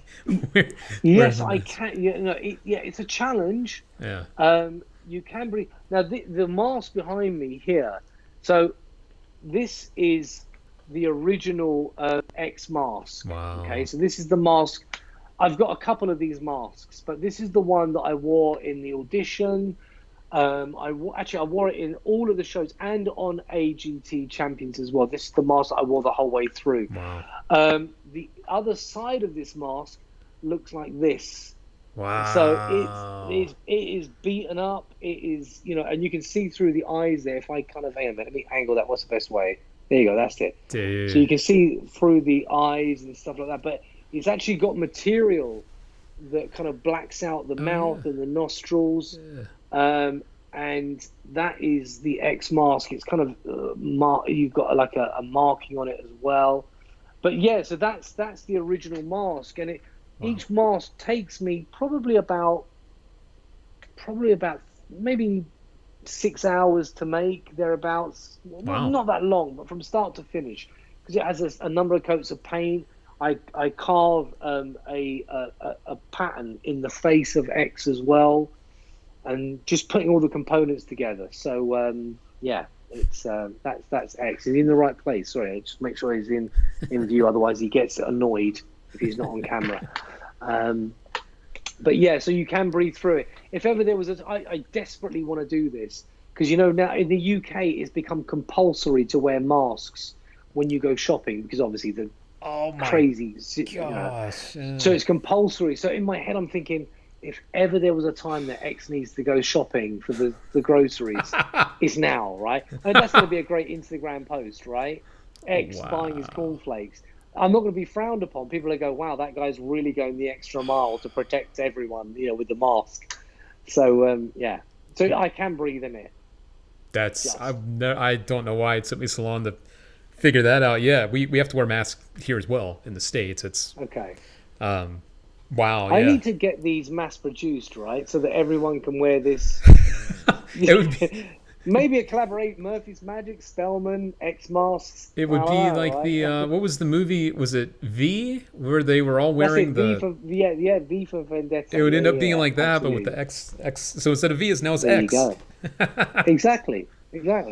Oh man, that's funny. Wow. Yeah, I forgot we all got to wear those damn things now. Yeah. More love for you. People are definitely loving this and appreciating it, and we are about to hit. Wow, the 2-hour mark, which actually is a little bit more because we had the hiccups earlier. So one last question, and then I'll let you go, because I've seen this one a few times. One of them, before I get to that one, was after the pandemic is over and you're back out and performing again, will you continue the podcast that you've been doing with Pete? Are you guys going to continue that, or do you not really know right now? Yeah, no, absolutely. The podcast that me and Peter do is called Wizards, Whiskey and Waffle. And the idea is that me and Peter we try to make. Peter lives, a good sort of like hour and a half, 2-hour drive away from where I am, and we try to sort of hook up. He's so busy. I've been busy with X. He's been busy with Alakazam and all the things that they do. So the best that we can communicate is literally a phone call here and there, or a FaceTime call. And so really and truly, Wizards, Whiskey and Waffle is us just chatting about nonsense that we would talk about on our phone. So yeah, I believe it will, whether or not it's going to be as routined like every week as it is, or whether it be sort of like sporadic moments. You might get 2 in a week, or maybe you won't get a one for a month. I have no idea, but okay. I love talking to Peter, and I love sharing that. Cool. Listen, also as well, Luke, if there's any sort of magic related questions you want to fire at me, I don't know what you ask your other listeners, but okay. If you want to, we can do some of that for the magic people. Sure, it's entirely up to you. Is there any plans? Or not plans, but what was it about Gallery 2? Someone was yes. Well, someone said what will be on Gallery 2. Are you able to shed any light on what's going to be part of that? Absolutely, yeah. So Gallery, the Gallery, for those that don't know, it's a photographic deck of playing cards that you can use in your performances, and it becomes this. Anything you could do with a deck of playing cards, you could now kind of change and adapt slightly using these photographic cards. It becomes a nice change from. I think one of the things that I say on the trailer for the gallery is, if someone is thinking of the Two of Hearts as a playing card, it's the Two of Hearts. If you're thinking of a photograph, as it can be in the gallery, now it becomes something that is so much more. If it's a picture of the Eiffel Tower or even a pizza, there's more to it. You know, sounds and tastes and sensations that you can start describing. So that was the origins of the original gallery. It's something that I've been doing for a long time. I'm a relatively skilled card magician, believe it or not. But because I went down the mentalism route, I started using photographs instead of playing cards to kind of keep what I was doing as I don't want people to necessarily think I'm doing card tricks as such. Mm-hmm. So that's why the gallery came about. The gallery 2 is going to have its a slight change on some of the imagery. There's a lot more hidden elements to gallery 2, and there's also a system in place with the gallery 2 that enables you to have, it's got all the same things that you get in gallery 1, but also with gallery 2, we're going to possibly change the card stock as well, and go for a different card stock to make them a bit easier to handle, maybe, if that's so. So there's some of the changes. One of the changes, cool. The biggest change for the gallery though, is a system whereby every image is linked in a way that will be very beneficial for the user. Cool. Very cool. I mean, I'll ask you a question because you mentioned it to me earlier. When it comes to the trend now, and I'm really curious about your answer on this one because of how much positivity you bring with you. So I'm curious your angle on this. Okay. When it comes to exposure of magic, and it is something that I've talked about with other people, and I'm sure you've thought about this, long before the question ever popped up here, but when you see people online using, and I use the word using very strongly because I feel like they're taking secrets, other people's work, and they're using it in different ways for selfish gains. What are your thoughts on all that? Because it exists, and it exists in an even bigger way than it ever has, I feel like, right now. Okay, so I think that I completely disagree with exposure. Yeah. Completely disagree with exposure. I've got a viewpoint. I'm really conscious of my headphones, Luke. So I'm just going to quickly, if that's all right. Sorry, I'm just going to quickly grab. Yeah, man. We'll at least go to the top of the hour. I'll at least get you through to Friday. How about that? Oh yeah. No worries. No. Listen, let me just let me take these out. Yeah, you're good. Right. So can you still hear me? Yeah, it's a little different, but we can still hear you. Yes. Do you want? I can plug this in and then we can carry on if you want, or do you want me? Are you all right like this, or? You can plug them in. Let's try that. Let's just see how that sounds too. Yeah. Okay. So bear with me. Sorry, guys. Yeah, I'll just pop to me for 1 second. I did want to say one thing while Mark is plugging in his headphones. That should be jumping to me. Is I would have been showing some of Mark's footage from Britain's Got Talent and even America's Got Talent, the Champions. The problem is the copyright strikes on that stuff. I didn't want our feed to get pulled down. So I've showed you a few clips along the way of him in action, but unfortunately I cannot stream those clips even without the audio here on Facebook or on YouTube where you guys are watching. So I know a lot of the things we've been talking about, you're probably like, Luke, why aren't we seeing that? I'm conscious of it, and that's why, because we've gotten pulled down in the past, and so have other people. So I'm just trying to be conscious of that. I can't actually find the right connection. Not a problem, man. So if you're all right with me just doing it like this. It's good. Yeah, okay, I'll speak up so that people can hear. Cool. So I disagree with exposure for a number of different reasons. Reason number one is I think you have to I think it depends. There are varying degrees of exposure as well. So as an example, really short story. Years ago, I used to be a demonstrator at Davenport's Magic Shop in London. So I'm talking like the sort of mid to late 90s. I was a demonstrator, right? Okay. And I remember getting this phone call from one of the national newspapers in the UK called the Daily Express. So it's a big newspaper, like New York Times or something like that. That sort of a big major newspaper. And they said, we're phoning up because we just wanted to find out if there's anybody that can assist us. We're doing this weekly article about magic within a magazine called Puzzled. And within this magazine, we want to teach a magic trick every week. Now, we've done some research, we've got some books, but we want to find out if someone can just make head nor tail of it. We're really struggling with this article. So I said to them, can I ask what sort of reference? They said, we've got loads of stuff from the shop from you. So we've got things like Expert Card Technique, Mark Wilson's Complete Course in Magic,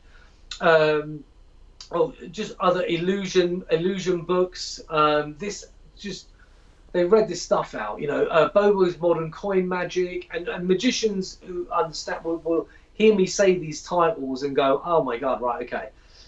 So in my head, I thought to myself, wow, okay. And I said, listen, I'm an illustrator. I illustrate, I also do magic. Can I?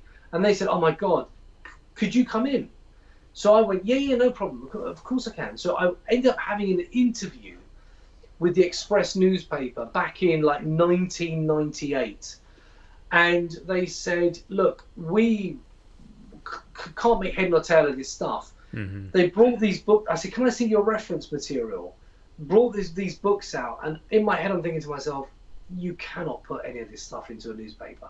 You cannot. Right. And I said, look, no one's going to do any of this stuff. You put in a routine from, like the Complete Walton, some card, but no one's going to do it, And like things like, if I say words like double lift or, the pass and stuff, they had all this stuff. And I was going, no way, you're kidding me, right?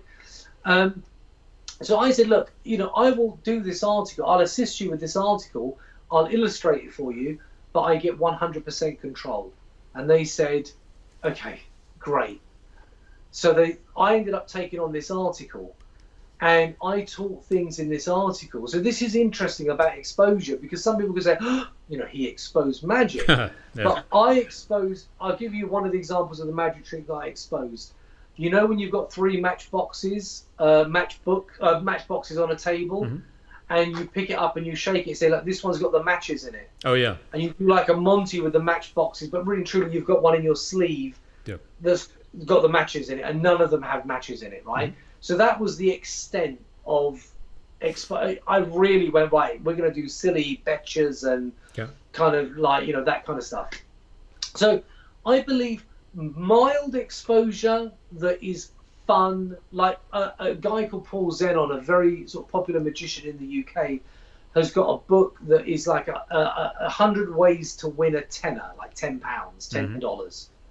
And they're like betches and stuff like that. And I think that kind of exposure or quirky magic trick thing, I think as long as it's not within the realms of a professional magician, then there's room to discuss. I think the minute it becomes something that is like Timothy Wake's Misled, you don't go there. Like, so don't go there, because that's genius, right? Yeah. If it's like Harbin's Zigzag Lady, you don't go there, because my philosophy is this: I believe it takes a genius, regardless of how complicated or how simple a magic trick is. It takes someone with ingenuity, creativity, and in some cases absolute genius to create something. Any fool with a hammer can knock something down, right? So you can look at Harbin's, I refer to it this way: the invention of the wheel. We look at the wheel and go, well, it's a wheel, it's round, it rolls, what's wrong with you? But the person that went, no, this thing rolls, genius. Oh my God, like, genius, and that's where I stand. So I believe that we stand on the shoulders of giants, and you if you create something and it is truly original to you and you want to expose it, go for your life. It's up to you, right? If you didn't create it, if you've got nothing to add to you can't expose it. And I think people then have this whole thing about, oh, but hang on a minute, you can expose magic when someone's paying for it. But yes, for a reason. If I turn around to someone at a gig and someone goes to me, oh my God, how did you just do that? If I turn around and go, do you really want to know? And they go, yeah. I want to question how much they want to know. So if I go, well, look, I'll show you, and they go, great, and they watch that expose, if you like. But if I say to them, I'll tell you for £50, most people, almost 99.9% of people, will go, well, no, I just kind of went, like, wow, how'd you do that? But, no, I don't. They're not that fussed to know. So what it is, when you ask someone to pay for a secret, it's not a greed thing. It's how committed are you to knowing this secret? So to me, that's what it's about. I remember going to a magic shop, Davenport's magic shop, as a customer when I was a kid, and walking in and kind of just going, like magic shop, London. No internet, no website shops, none of that. But it was just being in a magic shop. And I remember it was almost like a rite of passage. So they'd sort of go, so what sort of magic have you done? And you'd kind of go, oh, well, I got that book and I got that one. And you could see a change in the person's eyes where they kind of go, okay, all right, listen, this is a really good trick. And I'll show you this and I'll show you this. And I love that because it was an investment. To learn magic in those days, and this is the changing times of the internet, and it's a blessing and a curse. We were talking about technology before, we had a couple of issues, and technology is absolutely a blessing, but it can be a pain as well. And the same thing with how magic has evolved. Yes, it's wonderfully useful that I can go to Penguin Magic and get something like that. Alakazam, boom, Illusionist, Year 11, whoever, and I can grab magic like that. Really useful for me. The flip side of that is that when I was a kid learning magic, I had to either go to a library, and just going to a library, you can't say to me, going on YouTube on a computer and typing in magic trick, there's no investment. There is none. It's like seconds and these secrets are there. And I think that is wrong.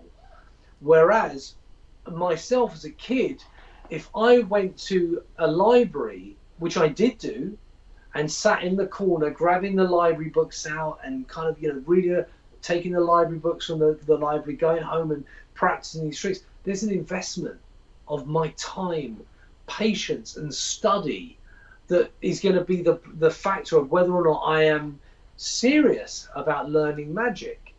The same thing applies to going to a magic shop. Going to a magic shop requires time. Traveling down to London with my pocket money to go and buy a magic trick from Davenport's Magic, that one trick, with some photocopied instructions telling me how to do this trick, and then having to try and work it all out from these 3 illustrations and 2 pages of text. That's investment. I have to commit to that to learn. And my problem is with things like TikTok and exposure, the exposure of a secret is not for teaching magic. It's not for educating and inspiring.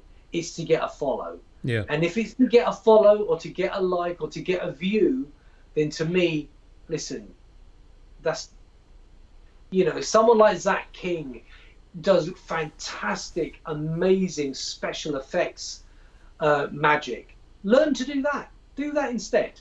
There are some of the most viral. My YouTube video of my audition for Britain's Got Talent has got 27 million views on Britain's Got Talent. So it shows you there's no exposure. That's a magic trick, you know. Shin Lim has got millions and millions and millions of views by doing what he does. Same with like Jamie Raven over here, Matt Franco. You know, these videos have got millions and millions of views, likes. You know, we've got a good amount of followers, not because we expose magic, not to please like me, I'll teach you a magic trick. You know, it's like me going, hey, follow me, I'll send you £2. It's the same. It's like, just, you know, like, come That's on. a good way to you put know, it.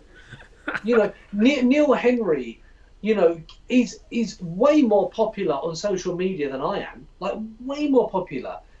Neil Henry passes wind, blows gas, farts, you know, whatever you call it, you know, trumps. That's a word I shouldn't use. Trump. You know, sorry, sorry for those that like Trump. I do apologize. But Neil Henry does that and does gags and stuff like. He's got a massive following. Yeah. You don't need to expose it's cheap.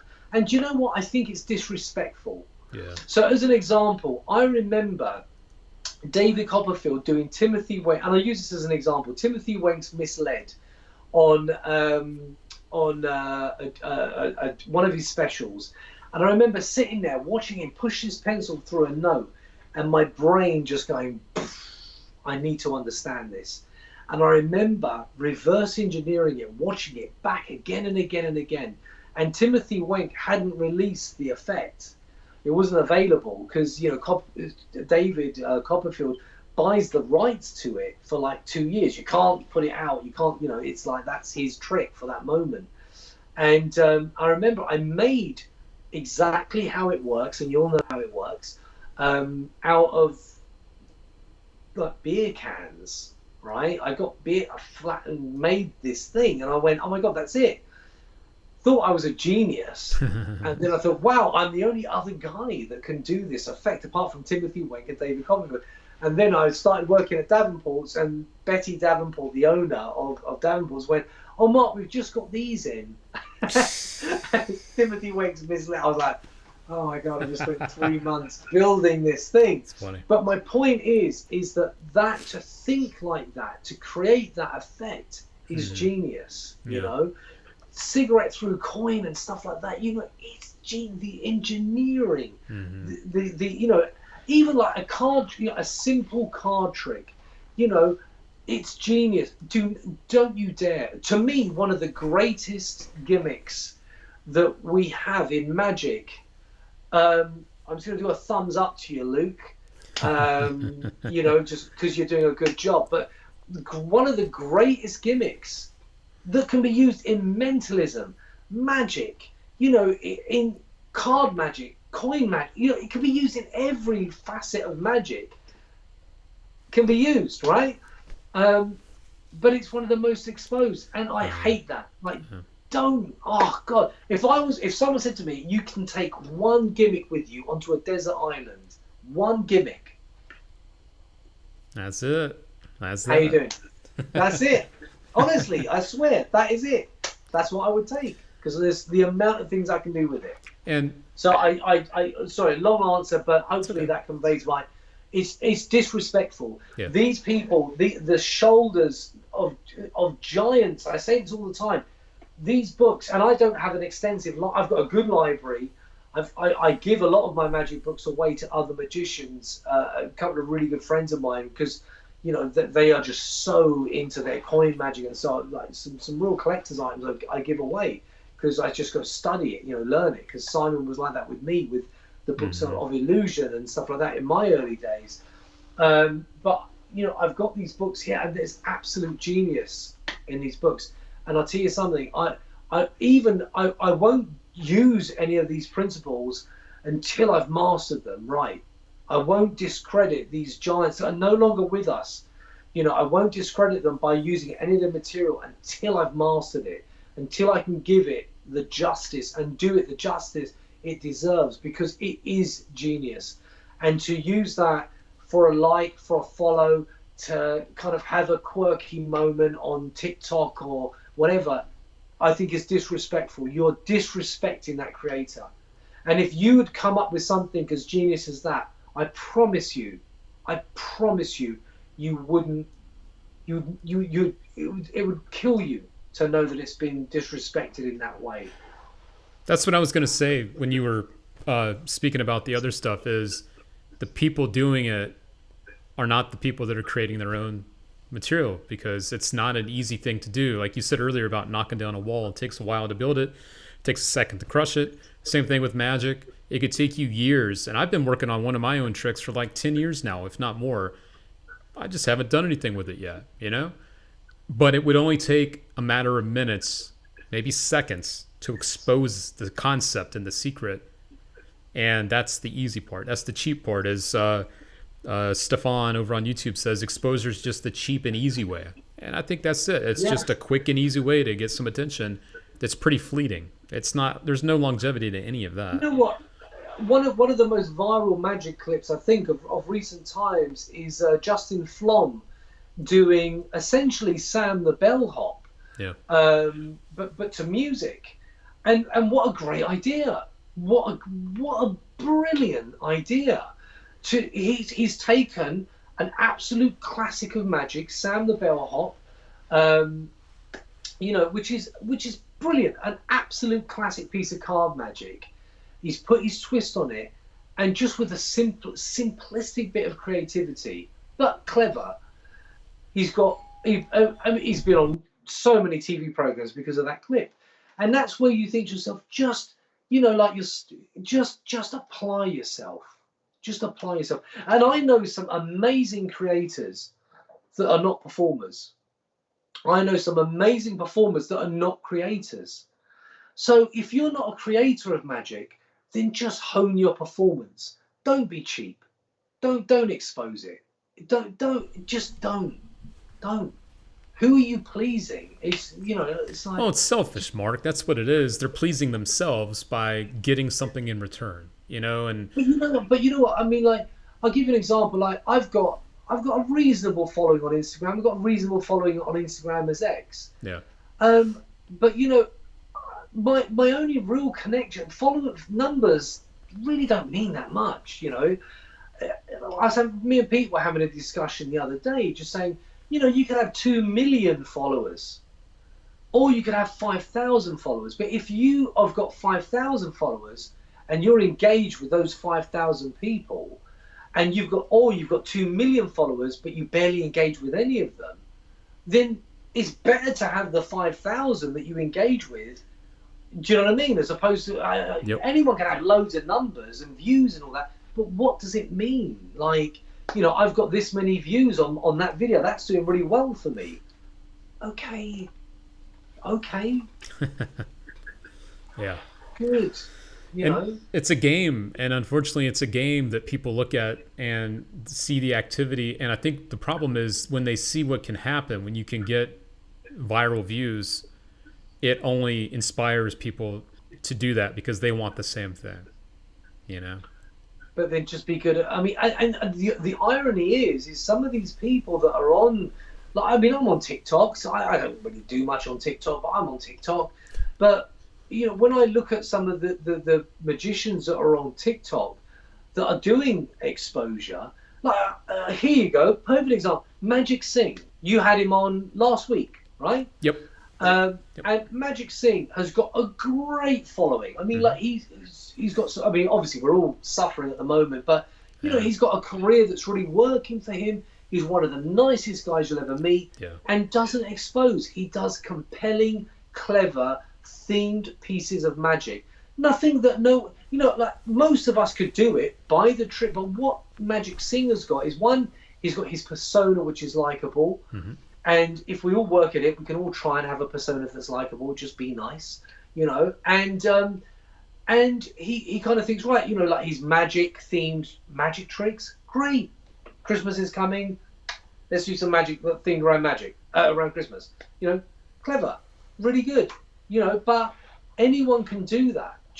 I personally think on something like TikTok, I think it's not really what you do, it's how often you do it.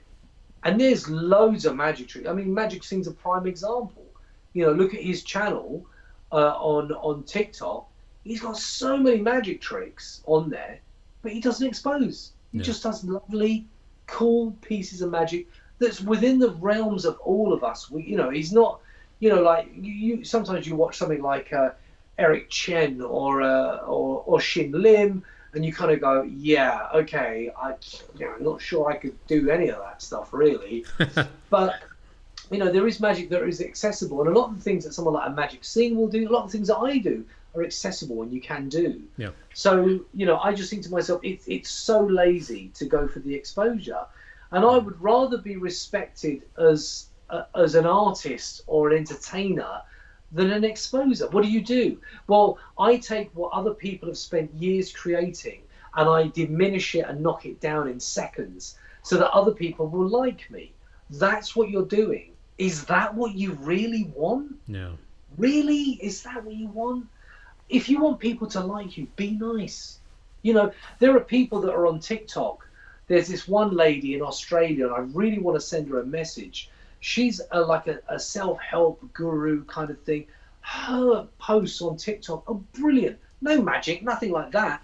It's just she just talks about your self-worth, your value, how to get yourself out of negative situations, how to like refocus, failures. And I'm subscribed to her. I follow her on TikTok because I think it's a lovely dose of goodness. You can't get too much of that. Nope. Heard that. So, to wrap things up here, where do you think things will go after the lockdown is lifted? Do you think that magic, performing art, live performing in any capacity, will be the same, especially for magicians? Now, I know as a mentalist, it's a little different because there's audience interaction, but it's much different than, let's say, a close-up performer or a performer that actually has to directly interact with people for almost every trick that they do. Okay. So I've done a performance within this pandemic. Like a live performance or online? Live. I've done a live performance about, was it 2 weeks ago? No, maybe 3 weeks ago. Oh, wow. I did a live performance. It was in someone's garden. Okay. Luckily, the weather is kind of held out. Okay. But it was in someone's garden, and it's actually a bit of a weird story. I was booked to do it in her garden, and we're all going to sort of social distance, and we're going to be outside, which is obviously, you know, better. And then it started to rain, and where she had situated me in her garden was really dark, and I said no one could see me, and it's starting to rain. I was covered as a performer, but the people watching wouldn't be, and I sort of said, this is really, I don't know if this is going to work. So then she had a beautiful home, so a large home. So she said, maybe we can put everyone in this dining room. We can open up the patio doors. You can be near the edge. So we're still social distancing. The doors are open. As I was about to start performing, this policeman walks in. And it was a birthday party for her. And she was like 60. So immediately I thought, oh, it's a stripper, right? It's like someone's booked her as a stripper, you know, because that happens in the UK. You get a policeman comes into the party, guys, got to tell you about the noise levels, and then they start taking off their stuff and stripping. So I thought, oh, clearly this is a stripper, right? And then another 3 police officers came in, and they said, no, this is, and I thought, okay, this is really not, these are not strippers, this is really police. And they said, we've been notified by one of your neighbours that there's some sort of party happening here, that you can only have a certain number of people, and you're all congregating in this room. What's going on? So then she says, I've got Marc Spelmann from Britain's Got Talent. He's about to perform. You can't close our party down just yet. And then the police, bless them, turned around and said, oh, okay, was he like a magician? They went, yeah. They said, okay, look, how long is he performing? Half an hour. Okay, you can have it, but it's got to be outside. So I performed in the rain, in the garden, to these group of people who were in the rain with like blankets and stuff, trying to shield themselves from the rain, right? Wow. how do I think things will be going forward? Yeah. I think there will be certain tricks that we'll kind of have to put on the back burner. As an example, it's funny because I think that there are lots of tricks when you think about it that you can minimalize contact. You know, so you can certainly the riffle F. Is going to become really popular again, I believe. Oh yeah. Oh yeah. I think that's going to be the using the force of choice will become very much that. But I genuinely believe, I don't know what it's going to be like out of London, but in London, this is a big cosmopolitan, metropolitan, hustling, bustling city. It's a place I love. It's home, right? I truly believe for the vast majority of people, if and when a vaccine comes into play, I actually think people will go back to what they were doing before. Interesting. I really do. And I'll tell you why. From my own perspective, if you said to me, Mark, here's a vaccine, this COVID-19 is... It's kind of two strains of a flu, which it kind of is, but it can be very detrimental because of how it's transmitted and, whatever, all the things that come with the complications of this pandemic. But the world has had pandemics before, SARS, MERS, the Spanish flu, and we all ended up going back to normal. We really did. We all kind of just, and you can say but have we ever had something like this? Not in our lifetimes, but the Spanish flu killed millions and millions of people. The plague, the bubonic plague, killed millions and millions of people. But still, people went back to normal. I think when you look at things like 9/11, I remember watching 9/11 live unfold in front of my eyes. And just sitting there, just thinking the world is going to be...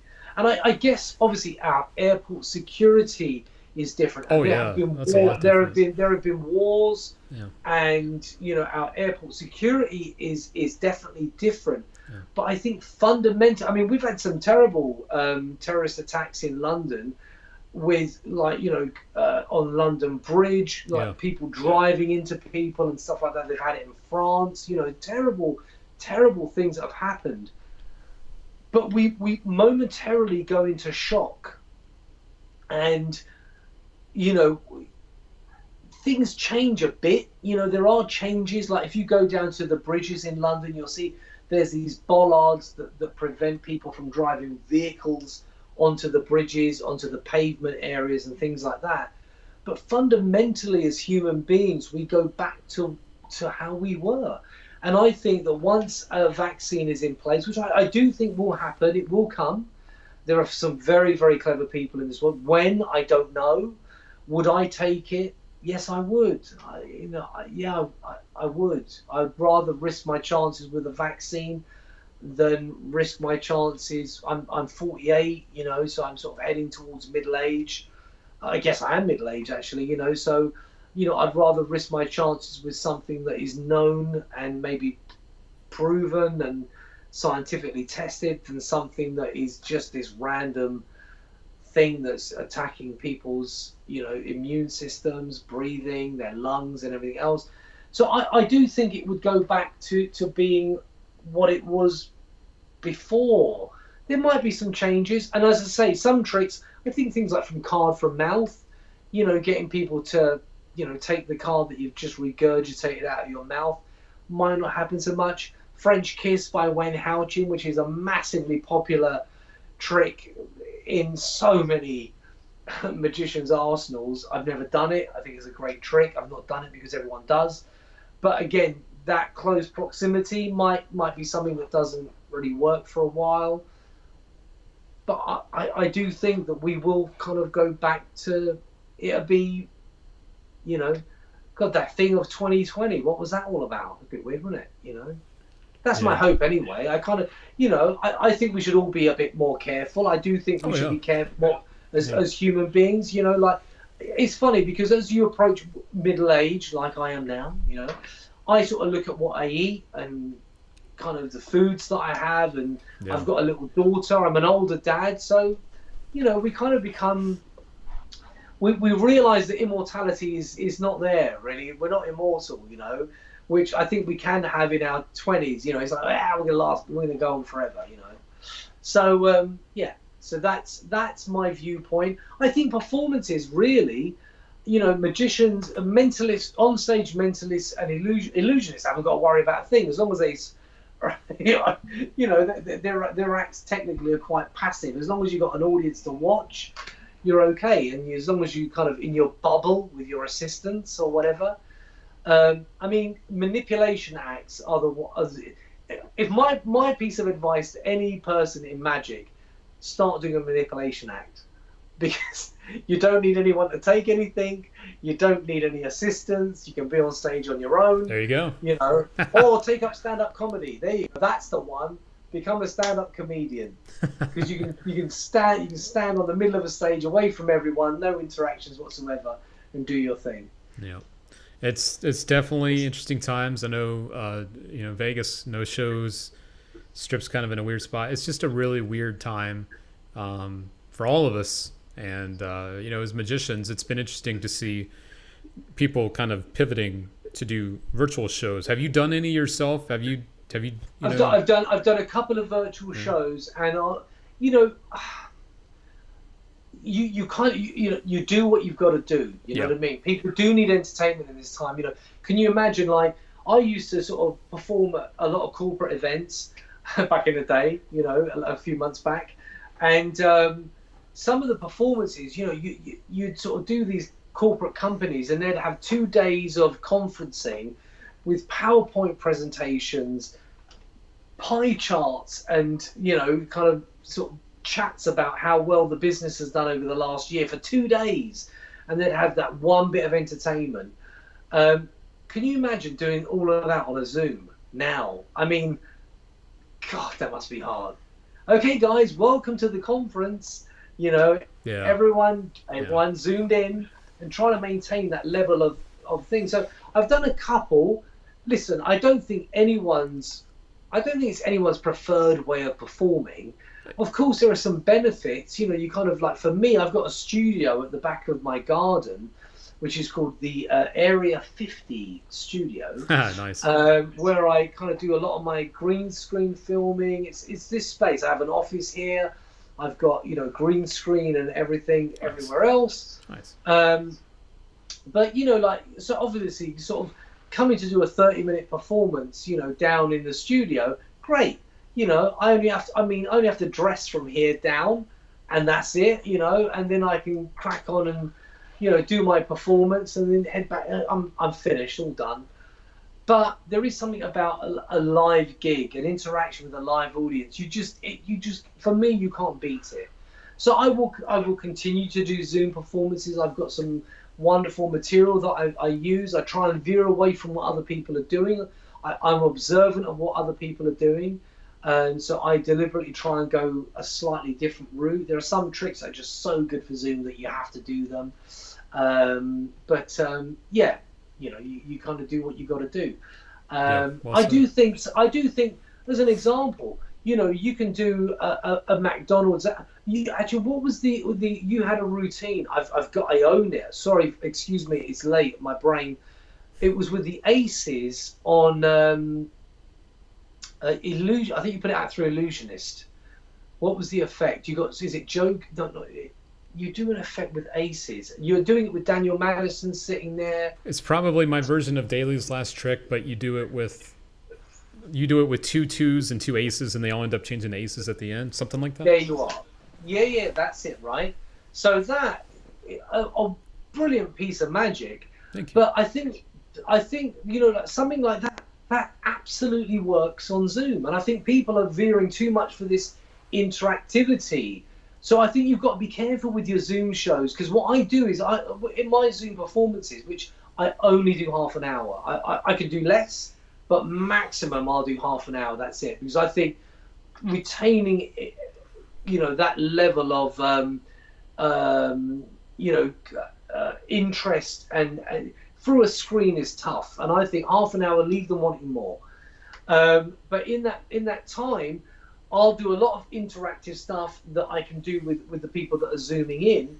But equally, I'll put two effects in there that require nothing other than them watching. And as a reason why I remembered your trick is because it reminds me a little bit of like McDonald's Aces. And if you think of like when you watch David Copperfield do Grandpa's Aces, so good. You know, it's a great piece of magic to watch. And on my YouTube channel, I do a bit of a homage to David Copperfield's Grandpa's Aces. Nice. I call it the Prestige Aces. And it's on my YouTube channel. People can watch it there. It's done quite well, actually, considering I put it up there as a card trick, and I hadn't done anything before, really. And it's my version of McDonald's Aces with a bit of a kicker at the end.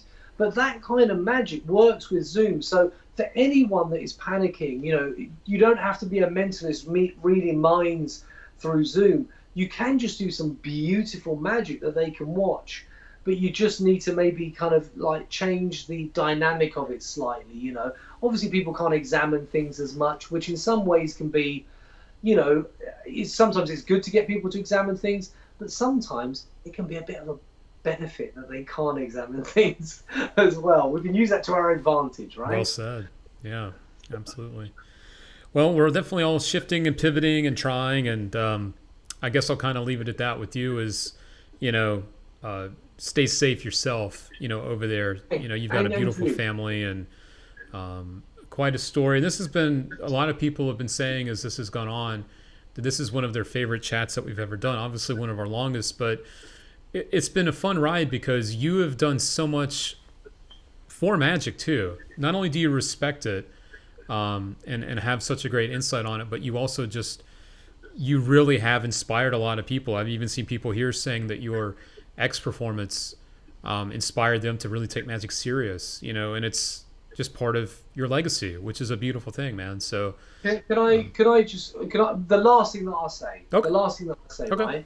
Sure. And that is this, right? Is I absolutely adore magic, all forms of magic, and I mentioned earlier on in this chat about, you know, I'll never be a quick change artist, but I love it. It's clever. It's amazing. Yeah. I'll never produce doves, but I love it. It's clever. It's amazing. It's, you know, card manipulation, all of those things.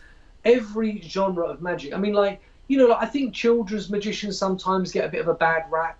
But you know what? I have the utmost respect for a magician that can walk into a room and have 50 children and those parents all leave. Like, they're going to get some time off from being parents. They leave those 50 children in that room and you are able to stop them in their tracks and make them laugh and create memories in these children.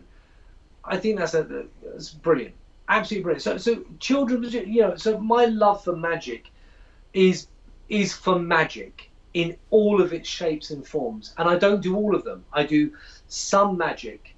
I do a lot of mentalism. I do some magic and a lot of mentalism.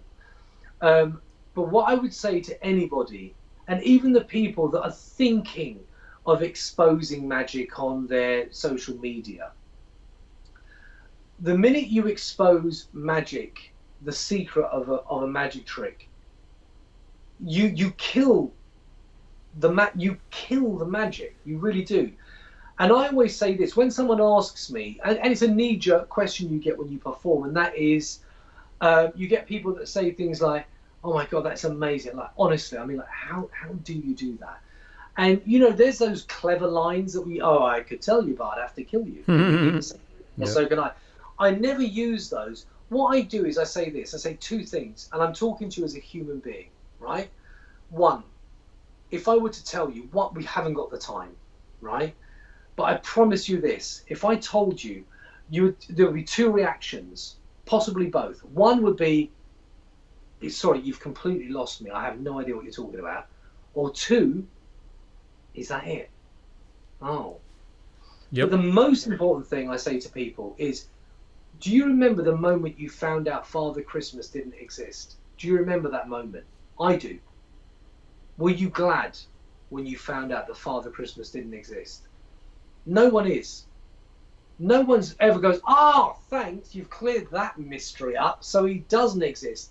It's a bit of your childhood dies when Yeah. you find out that Father Christmas doesn't exist. Sorry, for any young people watching this, I'm joking. Father Christmas does exist. I'm just using this as a euphemism to explain about magic secrets. So Father Christmas and the Tooth Fairy do exist. They're absolutely healthy and well, and he's coming to you in December. But that's the beauty of magic. Magic is in that secret. It relies on that secret. It's not all of it, but that is a big part of it. Don't ruin that. Don't take that magic, that astonishment away from someone. Because all those people that like you or follow you and all that, they're not experiencing magic anymore. And my journey in magic has been one of absolute joy, wonder. And I think as a magician, I think being a magician is one of the most selfless acts of entertainment. And what I mean by that, and I've said this before elsewhere, think about why you love magic, Luke. Like all the people watching this, think about how did you fall in love with magic? It's because you saw magic in one way or another, and you sort of went, "Oh my God, like what is this? I need to know more." And you learn and you love and whatever. But the more we learn about what it is that we love, magic, the less we will ever experience what it was that made us fall in love with it. We move further away from astonishment as magicians. And this is what I mean about it being a giving form of entertainment. As an artist, no matter how good I am at portrait painting or landscape painting or playing the piano or whatever, I can still fully sit back and listen to someone else play music and travel to that place of just being in that piece of music with them. It's very difficult to do that as magic. I watch Derren Brown and I absolutely adore his showmanship and the structure of his performances. There's not one thing he does that mystifies me anymore, sadly. But that's the choice that I made to become who I am and what I do. David Copperfield, absolutely adore the man and what he does. Flying, I remember watching that with my mum when it was screened on television. I think it was mid-90s over here in the UK. His flying routine, which is pioneering magic, absolutely taking a levitation to a whole new level. Lots of people have jumped on the shoulders since then, but for me, Copperfield's flying is just what a beautiful piece of theatre. But didn't fool me. I watched it, and as I watched it, I knew. I just went, yeah. And that's what I mean. I love it. I love the artistry, the beauty of it. But that mystery has gone forevermore. And that's the thing. Sorry, I think I may have just lost you a moment there. Sorry. The mystery has gone. Let me just quickly plug you in. I'm just a bit conscious of the battery on my device. Sorry. Okay. We're testing the grounds of... there you go. There you are. Perfect. I know we're wrapping up anyway. But, so, like the magic is... It can be the greatest hobby you will ever have. And I'll tell you why. I will never, ever know everything there is to know in magic. And just when I think I might be kind of all-encompassing, someone comes along and does something amazing, right? And just blows your mind. And so for that reason, magic is forever, always giving. And we should never know it all. And your audience should never really know anything. And I do share some tricks with my audience, but it's okay. It doesn't ruin the mystery. It's like giving them a taste of it, a taste. Just here's a tiny little taste to kind of feed your inquisitive nature, your curious mind. Here's a little bit to taste. And I'll leave that with you. And if you choose to delve deeper, to learn more, I've given you all that I can give you, and that's what I will do. So I've got a deck of sorry, this is not self-promotion point, but I have this coming out very soon. This is the X 1x500 deck. It's a limited deck of playing cards that are X themed. People were asking me, is there anything X coming out that we can purchase? And originally I designed it just as a deck of playing cards. I thought, oh, you know, a deck of cards, that'd be fun.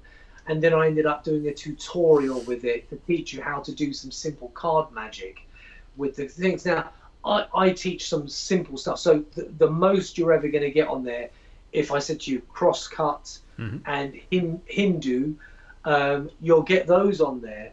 But again, it's an investment. You know, you're taking the time to invest in this, to take the time to purchase it. And I go on and on and on. The tutorial and the performance area, there's only 10 tricks on there that you can learn. I say only, but there's 10 good tricks, you know, that will fool a layperson on there. But there's 2 hours of tuition in a download. And that's what I mean. I will give that to you. And if all you ever do in magic is that, you've got to go, I know a couple of good, cool tricks I can do on my friends and the family, that's great. Run with it, do it, you know, don't expose it and enjoy it. If you buy that and you end up kind of going, oh my God, this is it, I love magic, and you dive deeper and go further down the rabbit hole, then great, you know, great. But don't expose it. You know, don't expose it for exposing its sake.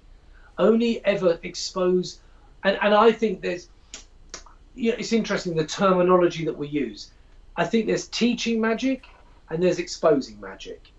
Teach those who want to learn, but don't expose for the sake of exposing magic is just going, here you go, anybody, this is it. But teaching is different, and it's very important to draw the line between the two. Teaching magic is when you're actively trying to educate someone who may end up having an interest in magic. They may not. They might learn 1 or 2 tricks and then that's it. But so that's where I you know, don't expose. Teach if you want. Don't expose. Well said. Very well said. And I hope that hits home. You know, I can only say things so many times myself, but when you have a pro like you saying it, maybe some of the people that it just went right over their head, maybe now it's going to stick a little bit. So I'm on board with you there 100%. It's officially Friday for you. So oh wow, it is, isn't it? It's past. Oh my God, Luke, I'm so sorry. To everybody watching this, I apologize. Don't apologize for anything, dude. Luke's probably going, you know, do an hour, and again, Spelmann just goes on and on and on. I do apologize. I mean, and like I mentioned earlier, again and again, people have said this is one of their favorite chats, and they appreciate the insight. Some people are staying up till 2:30 in the morning where they are, they said. So just letting you know, like, while this has been long, it's been good, and it's been one of our best chats that we've ever done. So I'm glad that it was with you. This was really fun. Thank you. Thank you very much, Luke. Yeah, man. And just to let people know as well, Luke says, you know, like a pro like you and stuff like that. It's true. Luke's he's a very, very, very astute magician. He knows what he's talking about. Thank you. Playing it all coy behind the camera. I'm just the talking head. That's all I am. Yeah, sure. Don't mind the guy behind the curtain, right? Isn't that what they say? Bless you. Well, it's been an absolute honour and a pleasure speaking with you, fun. As always. And for anybody that's been watching this, I bless you. If you've made it all the way through to the end, there needs to be some prizes. Actually, I think, Luke, you've got I'll pick it in the next day or so. So some of the people that couldn't join us live can enter too. A quick heads up if you guys are just joining us. I've seen a lot of you do it, but to win a free copy of this, we're going to do a download. Just drop a like and comment on this video, and you are automatically entered to win. We'll give away one of those just because we like you guys like that. So I've been giving reminders along the way, but if you haven't done it yet, that's all you got to do. So I can go through the list of people that have done that, pick a random winner, and I will tag you if you win, okay? So there we go. Sweet. All right, my friend, well, you get some rest. I know it's late, Thank you very much, where you are. You take care of yourself. Lots and lots of love to everybody. And everybody stay safe in these strange times. Well said. And, just be the magic. Be the magic. It. Well, for me and Marc Spelmann, I'm going to sign off too. So, guys, we're going to wave out here. Catch you next time. Stay safe, and we'll see you soon. Take care, guys. Take care.